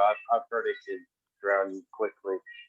Yeah, dude. I'll tell a 17-year-old kid, run. Don't know a thing about like real estate and get a wholesale deal, but like a sub 2, whoa. Careful. You got to do it right. And that's all I could say. So yeah, probably a lawyer with that one. Okay. I mean, is it the same way with any of the creative financing? Deals, Tad different. You could mess up a lease option and be safe. Don't mess up a sub 2. Okay. I'm not saying you're going to go to jail or anything, but No, you just right, don't want to right. mess it up. Yeah. Lease options, you don't really need a lawyer for a lease option though. You need title company, but yeah, I would probably get a lawyer though for Maryland. Okay. Thank you. Sweet, man. And then we got some people on here. Antonio, can you hear me? Do you want to say hi? Yo, what's up, Zach? How y'all guys doing, man? Dude, I am every day above ground. It's a beautiful day, man. I'm blessed. Yeah, that's right. That's right. Yeah, man. I really appreciate, you taking the time and looking out for us, man, trying to answer some questions here. But that was kind of like touching on something I'm going through right now. I sent out about 500 text messages this week. Nice. And I'm getting like more people that's closer to retail, rather than it being a wholesale deal. So, I'm kind of like, sometimes I can make an offer and see if they're interested in, something down and, lease and the option to buy at the end. Some people, they'll cut you out, and, some people they'll hear you out. But what I'm running into is like, okay, I don't even have cash, partners where they can, tell me if they're interested in this deal or not. So, I'm glad to have you guys, where I can bounce questions off of and kind of find my way as I go. But yeah, I appreciate it, Zach. Yeah, man. What market are you in? I'm in Fayetteville, North Carolina. Dude, killer market, man. Yeah, man. It's like awesome a lot of market. these houses can be like Airbnbs because like it's so many Airbnbs that's really nice here. A lot of the soldiers own, some of the houses here. And, the more I go through them, I run into a lot of lease options. It seemed like they can be lease options, at least. Hear me out. What's that dude's name? His name's Rico. Rico Brooks, I think is his name. He's in Fayetteville, North Carolina. He wholesales an insane amount of like sub 2s and lease options. He would be a dude I'd check out. Wholesale Mentory. Okay. Look that up. I think it's Rico Brooks, or DM me and I'll send you his info. He's in Fayetteville. He was telling me he went on my podcast. I'll send the podcast too. Right. They wholesale a lot of like creative stuff over there. And I would just listen to what he does. Okay. Copy it more or less. Yeah. Or just sell something to J. Cole or something, right? He lives there, right? Yeah, right. Yeah. Just do it. Right. I met him once. You know that? That cool? You did? At a airport. Wow. Pretty cool guy. Dude, he's tall. Yeah. Yeah. I thought I was tall. he been playing some basketball with some of the guys from UNC up here I've seen lately. But yeah, if I do get him, something, it maybe he might pick it up. I was on Clubhouse and I talked to Josh Childress. Josh Childress used to be in the NBA, and he is like super into finding deals now. Like all he do is real estate now. Yeah, dude. There's a lot of guys getting into it, like celebrities. So it'd be interesting, man. But yeah, dude, I would get with Wholesale Mentory and just try to see what they're doing. But dude, wholesale deals are crazy there. I know the average is like under 20 or 30K, but there's high volume, dude. So Right. that dude, just you're in a great market. Do not leave that market. Like hit it home, dude. You got it. Yes, sir. Yes, sir. Yeah, man. Thank you. Thanks a lot, Zach. No worries, man. I appreciate it. I appreciate you. All right. And then let's see who's next here. I'm answering everyone. So if I talked to you before, you got a question, I will, like on the back end, I'll talk to you guys. Like I go forever. Like I got plenty of energy. So let's see. Laura, can you hear me? Yes, I can. Hi, everyone. Hey, Laura, how are you doing today? I'm good, thank you. I'm Sweet. also I'm in Miami actually, but Nice. I exchanged a couple messages with you on Instagram, so thank you for replying. But I've only I been reply to every message. Every yeah, message. look at that. I've been studying this for like maybe 3 weeks, maybe 4 weeks. I've done advertising and marketing my whole life, and I do it freelance, so I still have some projects for that going on the side. But so far, I actually have a friend of mine who's doing it as well, not as a partner, but we're both studying it at the same time. So we're kind of have an accountability partner, which is cool. But in our case, we're each like selecting our own market. We each have our own LLC, and we're kind of doing it that way, which is cool. So we can strategize together, but we have our own business. But so far, we're just selecting markets. I'm also looking at North Carolina. She's looking at South Carolina, and trying to get all of our systems set up because my background is in marketing. So I just feel like I want to get it all automated and set up so I can get it going. But my question is more at this point as it relates to systems. And we're just trying to figure out like, okay, we've got Zapier, yeah. Yeah, and PropStream and Batch Leads and Podio. We've got all of that set up, and we're just trying to figure out the workflow for it. And I think what we're going to do is utilize PropStream and export that to Excel, get rid of some of the duplicates, and then upload that to Batch Leads for skip tracing, and then at whatever point put the qualified leads into Podio. And then we're also using something called Open Phone. I don't know if you've heard of that. That gives you different phone numbers, like so you can get a local phone number and wherever you are. But that would be more for one-on-one communication. Once you start communicating with somebody, you can call them up. But I guess, does that kind of make sense to you to do it that way, that general workflow? Or is there anything we're missing? Yeah, I mean, it sounds good. Like it's just texting, you can always use Google Voice, but like tomato. Then you get a little crazy, you do call rail, but I use Podio. So that's kind of what I use. For texting? No, for CRM. Oh, for CRM, yeah. And so basically with texting, I just figure out you got a lead, they're qualified, and I'll put them in a Podio and then, put follow-up stuff like that. And then, but you're texting them from Google Voice or? No, I text out through smsac.com batch leads. So are you able to talk to them back and forth through that? No, I use call rail. Okay. Because you want the conversations recorded. But that's kind of what we do from there. Okay, that's helpful.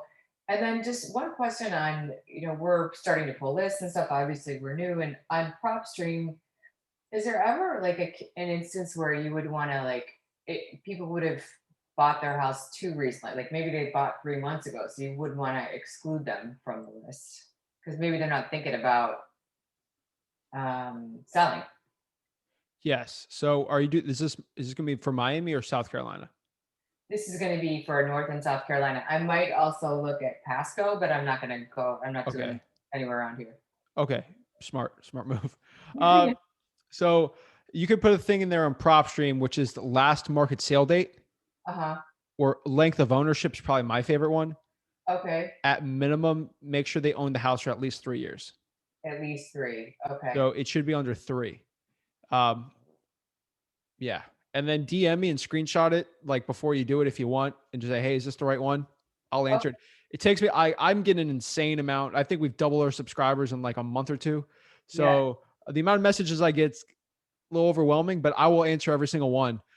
So if you want to screenshot it and just say, hey, is this right? I'm more than happy to help. But Okay. length of ownership, at least 3 years. That skirts around that question. That Okay. problem. Yeah, and the only other question I have is we were gonna like hire hopefully for not very much, a lawyer in like the States to look at contracts and hopefully set us up. We found some investment friendly attorneys and hopefully help us out with title companies and hopefully Yeah. get I mean, that worthwhile. What? I don't think you really, for South and North Carolina, you don't really need them. You don't, you think you could just use the general contracts? Yeah. Okay. I'm not a lawyer, so hey. A lawyer would advise you to go spend $4,000 to get everything perfect. Yeah. Which you can Okay, use for marketing. But that's my general opinion. But I'm not a lawyer, so don't sue me. But yeah, that's my thought. And my last question is, what about are there any like text messaging or call rules that are specific to state? I know that there's like general, like national laws. You've got to follow the Telephone Communication Protections Act of 1991. If anyone wants to look up the real rules on it, Yeah. If you basically from 8 to 5, you should be fine. Like, you don't do it. Don't text someone at 2 a.m. Don't text blast at 2 a.m. Most services won't even let you, or don't cold call like outside those hours. Actually, no, 8 to 7. I think it's 8 to 8, but like I cut it off after 7. Okay. I gotta look up the TCPA again, but I did 2 to 7, so hopefully I was. I think California might have some specific laws, but that wouldn't apply. So Yeah, we ain't wholesaling there. yeah. Okay. All right. That's all I really had for now. They seems like dumb questions, but we're just trying to get it all. Hey, whatever question you have, it will help you out. And then I guarantee there's somebody watching this that maybe they're too scared to ask that question. And they're like, thank you so much, Laura asked this. 'Cause I was embarrassed to ask it. So like any question you got, I guarantee someone's going to see it and it'll help them. So I appreciate you asking the questions. Yeah. Okay. All right. Cool. Thank you. I'll let somebody else ask whatever they want to ask. Thanks, Laura. Thanks. All right. Next we got, is it Malika? I'm really sorry. I'm definitely saying your name wrong.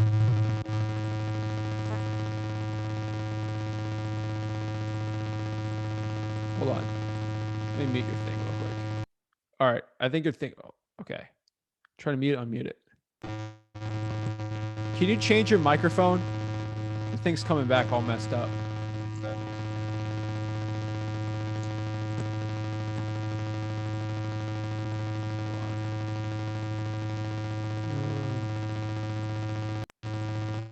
Yeah.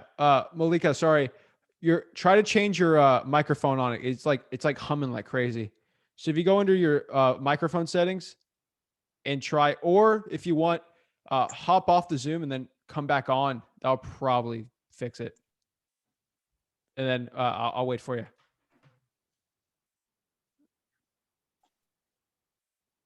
Yeah, so her thing's all messed up. So that one should be fine. But was your audio working for you guys? Or I couldn't hear it. No, it wasn't. Okay. All right. So I'll let her hop back on. But yeah, I saw Grant sticking signs. We could see it through the window. So he's doing good, man. While we're waiting for her, oh, there we are. All right, let's try this. Is that better? That is 100% better. How do I say your name? You said it perfectly the first time. Perfect. Sweet. Okay. Welcome to the group. Thank you. I appreciate that you're hosting this. Very kind of you. Every single week for at least since November. I know that. So I'm not stopping. So I really only have one question. Okay. My question is, if a husband passes away and the house is in his name, does it automatically go to the wife? Is she able to engage in a contract? Okay. What state? Florida. Oh, yes. So basically how Florida law basically goes, if they're legally married, there's no prenup, nothing like that, nothing, no funky. It will go to the wife, but it's not automatic. It's got to go through probate. But again, I'm not a lawyer, but I know Florida very well. You can get a contract. You can put a property under contract with that wife, and then you're going to have to handhold through the probate process, but you get it done easily. do you have any information about where I can learn more about the probate process and how to help her through it? Yeah. How good of a spread is this deal going to be?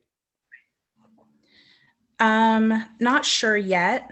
There are comps that are varying. It's a neighborhood that's a historically All right. Where's it at? in Tallahassee. Okay. It's in a historical neighborhood that is now being gentrified. So you have properties that are like 40,000 and then you have some that are 300,000. So he's probably with hers about 130 to 140. Yeah. Yeah. Those gentrified like houses are like insane. Like the worst one I know in Florida is Overtown by Windward Walls. It's insane that like what they're doing there. But if you're in that situation, I would depends if the seller's got if she's got some money, I would connect her with a probate attorney and then have them pay it, obviously, so you make the most money possible. And then get under contract first. Make sure you put at least $100 earnest money on it, because you're going to deal with a lawyer who's going to try to like bust your chops.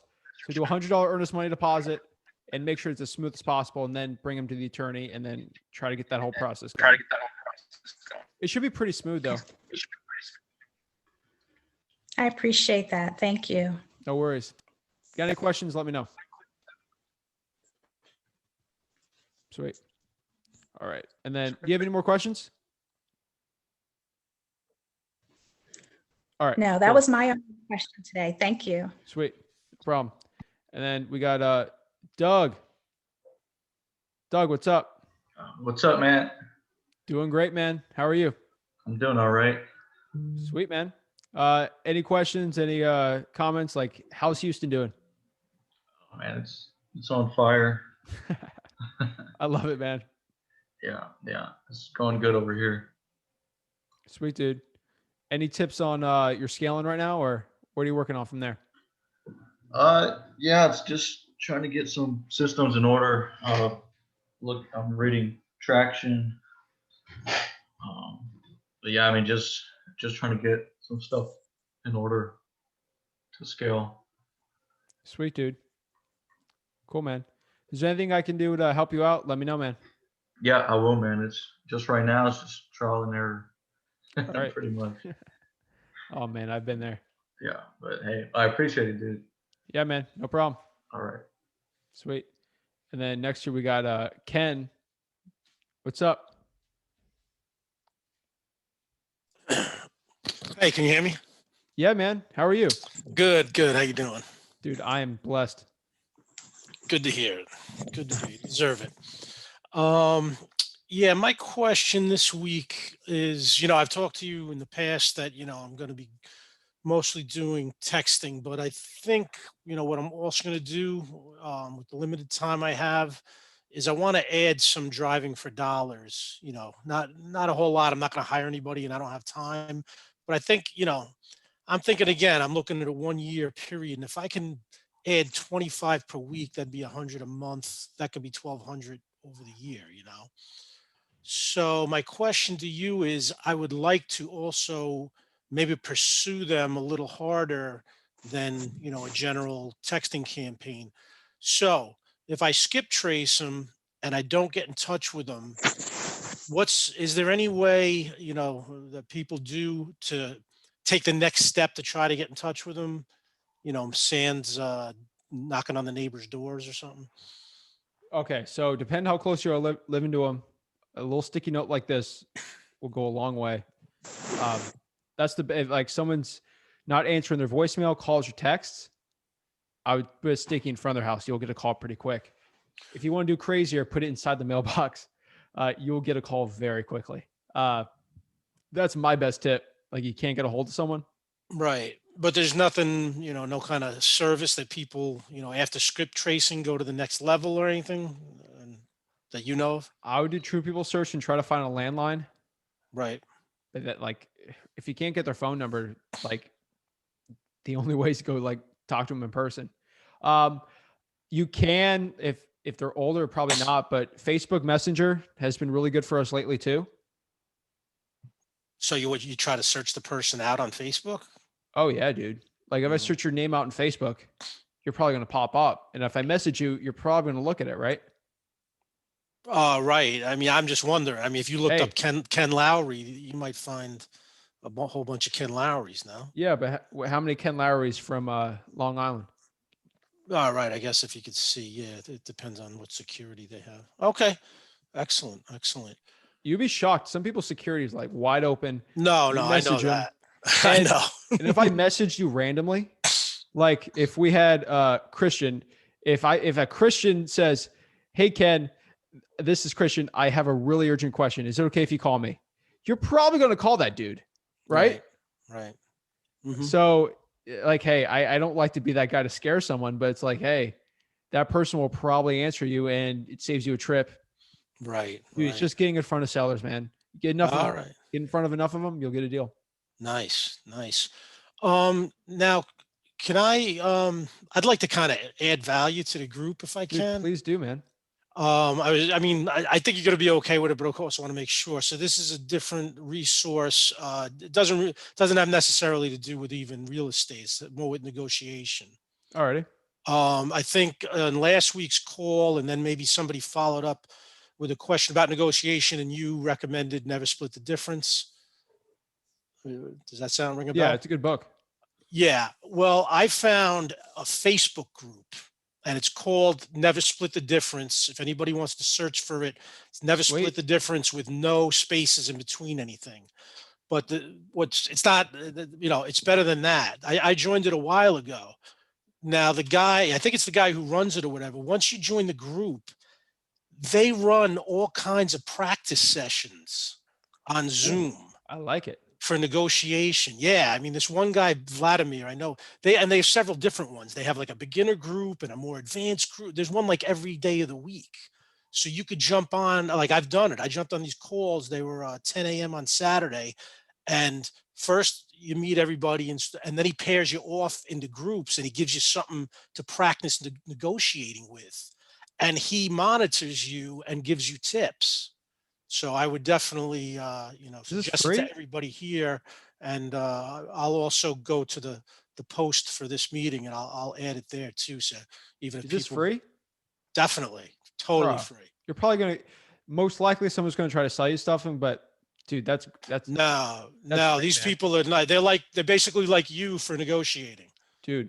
Because I've been in Thank you. several meetings and nobody's ever tried to sell me anything. Dude, thank you, man. That's awesome. Yeah. I'll like I said, I'll post it to your group. Sweet, man. No problem. I thank you. I'm glad I could help and thank you for everything. Yeah, man. No worries. Have a great weekend. You too, man. And then we got Braxton. It says connecting to audio. So Braxton, can you hear me or? Yeah, I can hear you. Okay. All right. So Hey Zach, how you doing? Is it Braxton or D'Adrian? Braxton. That's Max, my middle name that I usually go by. Sweet, man. How are you doing today? I'm doing good. So I actually just what I've been posting in the Facebook group and everything. I actually just sent the contracts over to the seller today. Nice. For that property that the ARV is like 150K. Got it locked up for 67. And oh yeah, okay. Now I remember. Yeah. Yeah. It's just a very, very crazy situation. Unfortunately, it's a father and son. The son lives in the property and hasn't paid rent to his father, kind of thing. And the father and son have a very, very severed relationship. So they kind of try to work something out where the dad was like, if you're not going to pay me rent, the least you could do is fix up the property for me. Keep it up to date and things like that. So the son is pretty much a master electrician, handyman. So he did the work into the property, and I got from both of them to confirm kind of work that was done. But the son's being difficult because he feels like his dad owes him something, and that kind of situation. It's crazy because the father's 73 and the son is 52. So it's like older people.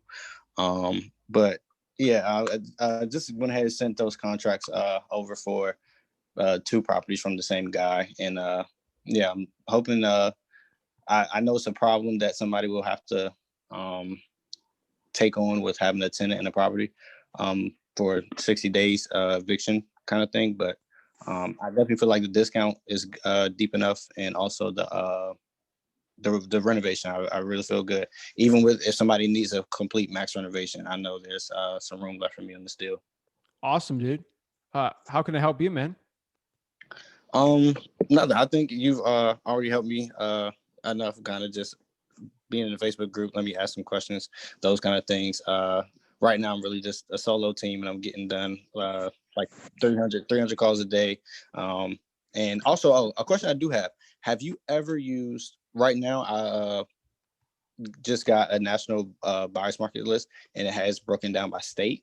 Have you ever used something like that to just cold call buyers, email buyers, kind of try to market this deal to them? Because I know this is probably a deal that I really have to market hard, I feel like. Yeah, was it one of those like realtor ones that you got it from? No, it's not. It's not a realtor one. So it actually breaks down what kind of property they're looking for in terms of off market type. So single family, multifamily, tenant, non-tenant, those kind of criterias. And it has the one for Maryland is my market. Baltimore is what I'm doing right now.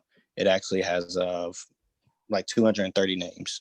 So 2 of them I've actually cold called from absentee owner lists that I recognize. So yeah, I was just asking if you ever used one of those before. Try to market it. I make my own cash buyers. Right. What I've done before is I do that on tough houses. I'll pull all the cash buyers in a zip code and then cold call it. Okay. Yeah, definitely. But no, I haven't really bought I've made my own list, not bought it. But yeah, that's kind of what I do. But Yeah, definitely. It's not even a list that I bought. What's it called? I've just found this list. Oh, it's free. Yeah. I found this list. Oh yeah, dude. I can drop it. That's I cool, can go man. ahead and probably drop it in the Facebook group. Do it, man. Yeah, it's definitely some. Maybe take out your market and then post it. But yeah. Yeah. Take out Maryland. Yeah, it would help out some people in the group. But yeah, I feel like I'm gonna just have to market this deal hard because somebody is built to where somebody can make 50K on a flip minimum, and I feel very confident with those numbers. So, dude, you're making money helping people. That's what it's all about. Yes, sir. I appreciate that, man. Thanks. Sweet, man. Thanks, man. Have a good one. All right. And then next year we got Marlon. Can you hear me? All righty. Then Tyrone, what's up, man? Hello. Hey, man, you like to be called Tyrone or Ty? Either or. All right, man. How are you doing? I'm doing pretty good. Sweet, man. I've been reading and going to YouTube University for wholesaling for a minute now. But just last week I sent out my first mail campaign. Congrats. And I'm just waiting on some people to call so I can get over the nerves of talking to them. All right, man. Great. First of all, what market are you in? In Detroit area. Okay, cool. So have you figured out how you're going to answer these mail pieces? Not really when I guess when they call and leave a message if I don't catch them live, I just catch them live. Catch them live. Right. Well, I have a full-time job, so it may be hard to catch them live. I get it. Okay. But I just plan on, ringing them up and asking if they have any property for sale. That's it, man. And basically have a lot of confidence. You know how to qualify sellers? Not really. I remember I talk about their motivation. I talk about timeline, price, and motivation. Why they're motivated. Okay, yeah, you said motivation twice. So it's motivation, time frame, condition, and price. Oh yeah, condition. Yeah, just basically from there, have a conversation with them. Keep it very like human, dude. Don't be a robot, man. Just like we're having a conversation right now. Right. I don't sound like I'm selling you anything. I'm just treating you as a friend, like a real human, and that will give you the best results. I 100% believe that. Okay. Is there like if I do a mail campaign, is there a certain number that I should probably try and reach, like number wise, or it doesn't really matter? Just start doing. I do a lot of mail in Detroit also. I would say it depends. It just depends how good you are. You answer them live, or you actually get the appointments like it's all dependent, man. You Yeah. have to do it yourself to figure out what the numbers are going to be. Right. Okay. All right. I appreciate your help. Sweet, man. I appreciate your support. Absolutely. Thanks, man. Appreciate it. Yep. All right. So I think we got through everyone. So if anyone has any more questions, burning or anything, let me know. Love to help. Yeah, man. What's up? Talk. Hey, so I've made a spreadsheet, Excel sheet, to kind of help me guide basically my comps and everything. Is it okay if I just share my screen and kind of like show you and see what you think, I guess? Yeah, That- dude. It's going to be, I mean, there's a lot of people in the group. So just letting you know. Keep that in mind. But yeah, dude. I think I have to allow you to do it, but yeah, let me go. Okay. All right. Yeah.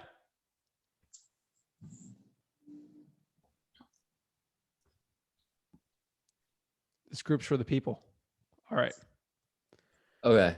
So are you able to see my screen? Yes. Okay.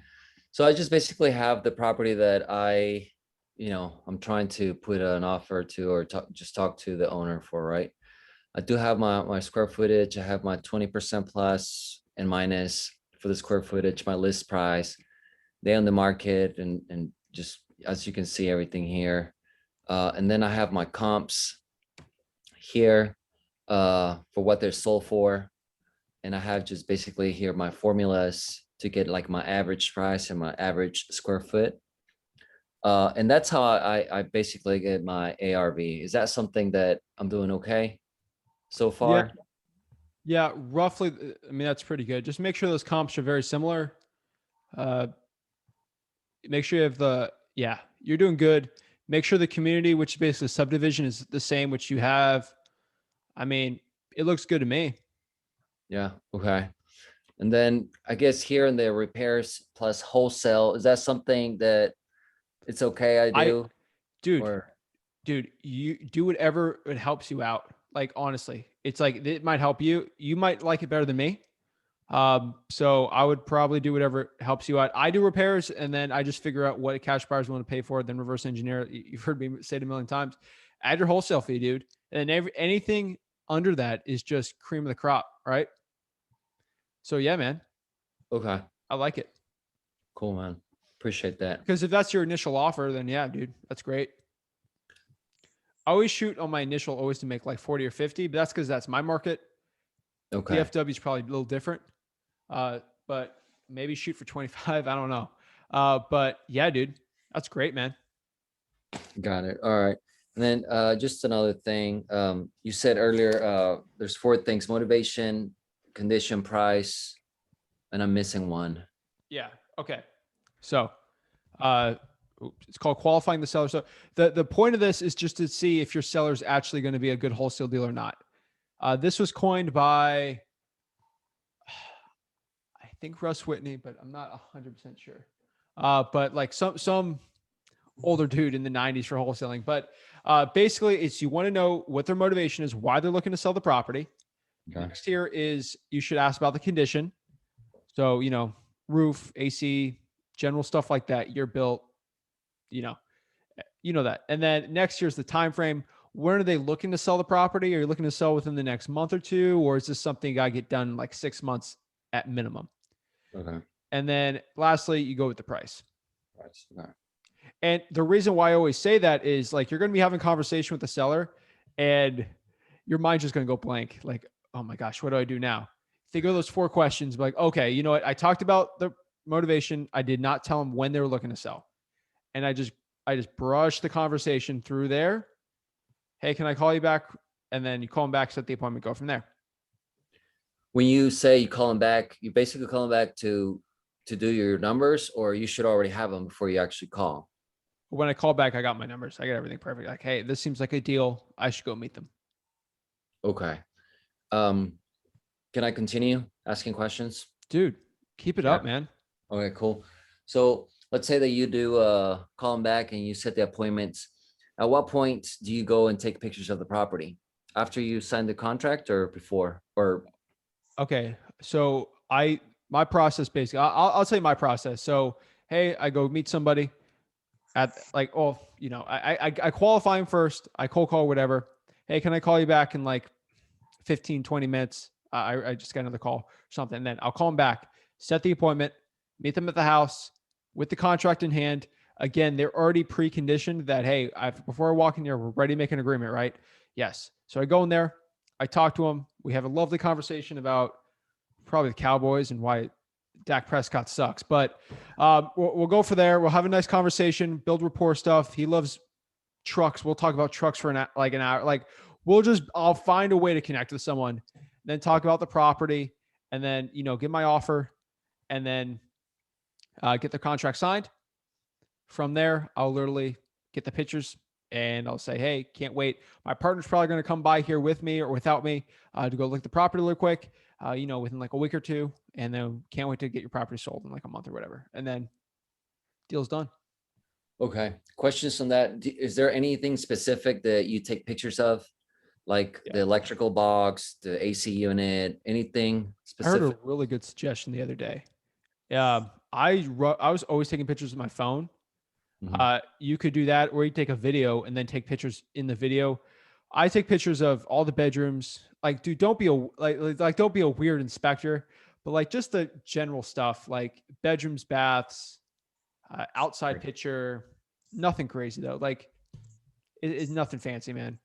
Okay, got it.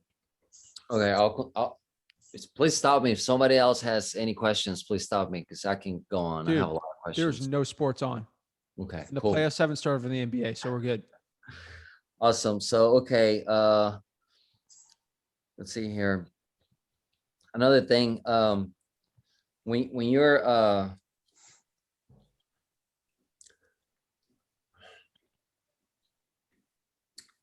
well, no, never mind. Dude, my goal is to answer all your questions so you have no more excuse so you can go out there and take action. That's what I want. And here's the fun part. You're going to go to bed tonight and they're going to wake up with like 5 other questions. And so what I want you to do is message me those questions and then I'll answer them for you. That will happen. I guarantee it. Cool. I do have questions. So as far as once you have everything under a contract, you have your pictures, and then you get ready to get this deal to a flipper. Like, what do you provide exactly to the buyer? Okay. So what I provide to them is, first of all, they got to get my proof of funds. I got to make sure they're legit. But I mean, the process is pretty simple. Like, hey, here's pictures of the house. Here's the address. What price are we at on this? I'm looking to sell it for a very high amount of money. Like, you know, like you get on a contract for 100 and you think you'll sell for 140. Say, hey, I'm trying to sell this thing for 140, 145. Is this something you can do? I'm closer to 135. Okay. Here's the pictures. Here's everything. And then you go from there. 135 is good for you? Yes, that works. Okay. Can you come by the house at Tuesday at 3?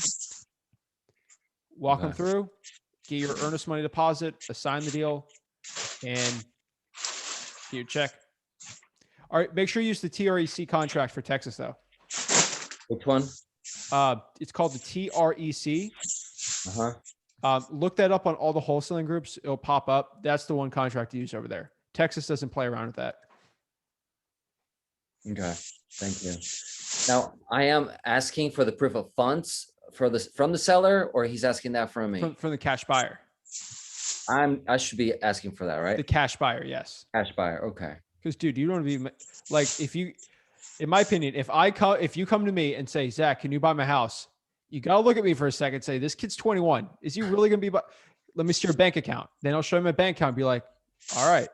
Like, you just don't want to like bring people through if they don't have the money in their like bank account. Like, I just don't want to waste time.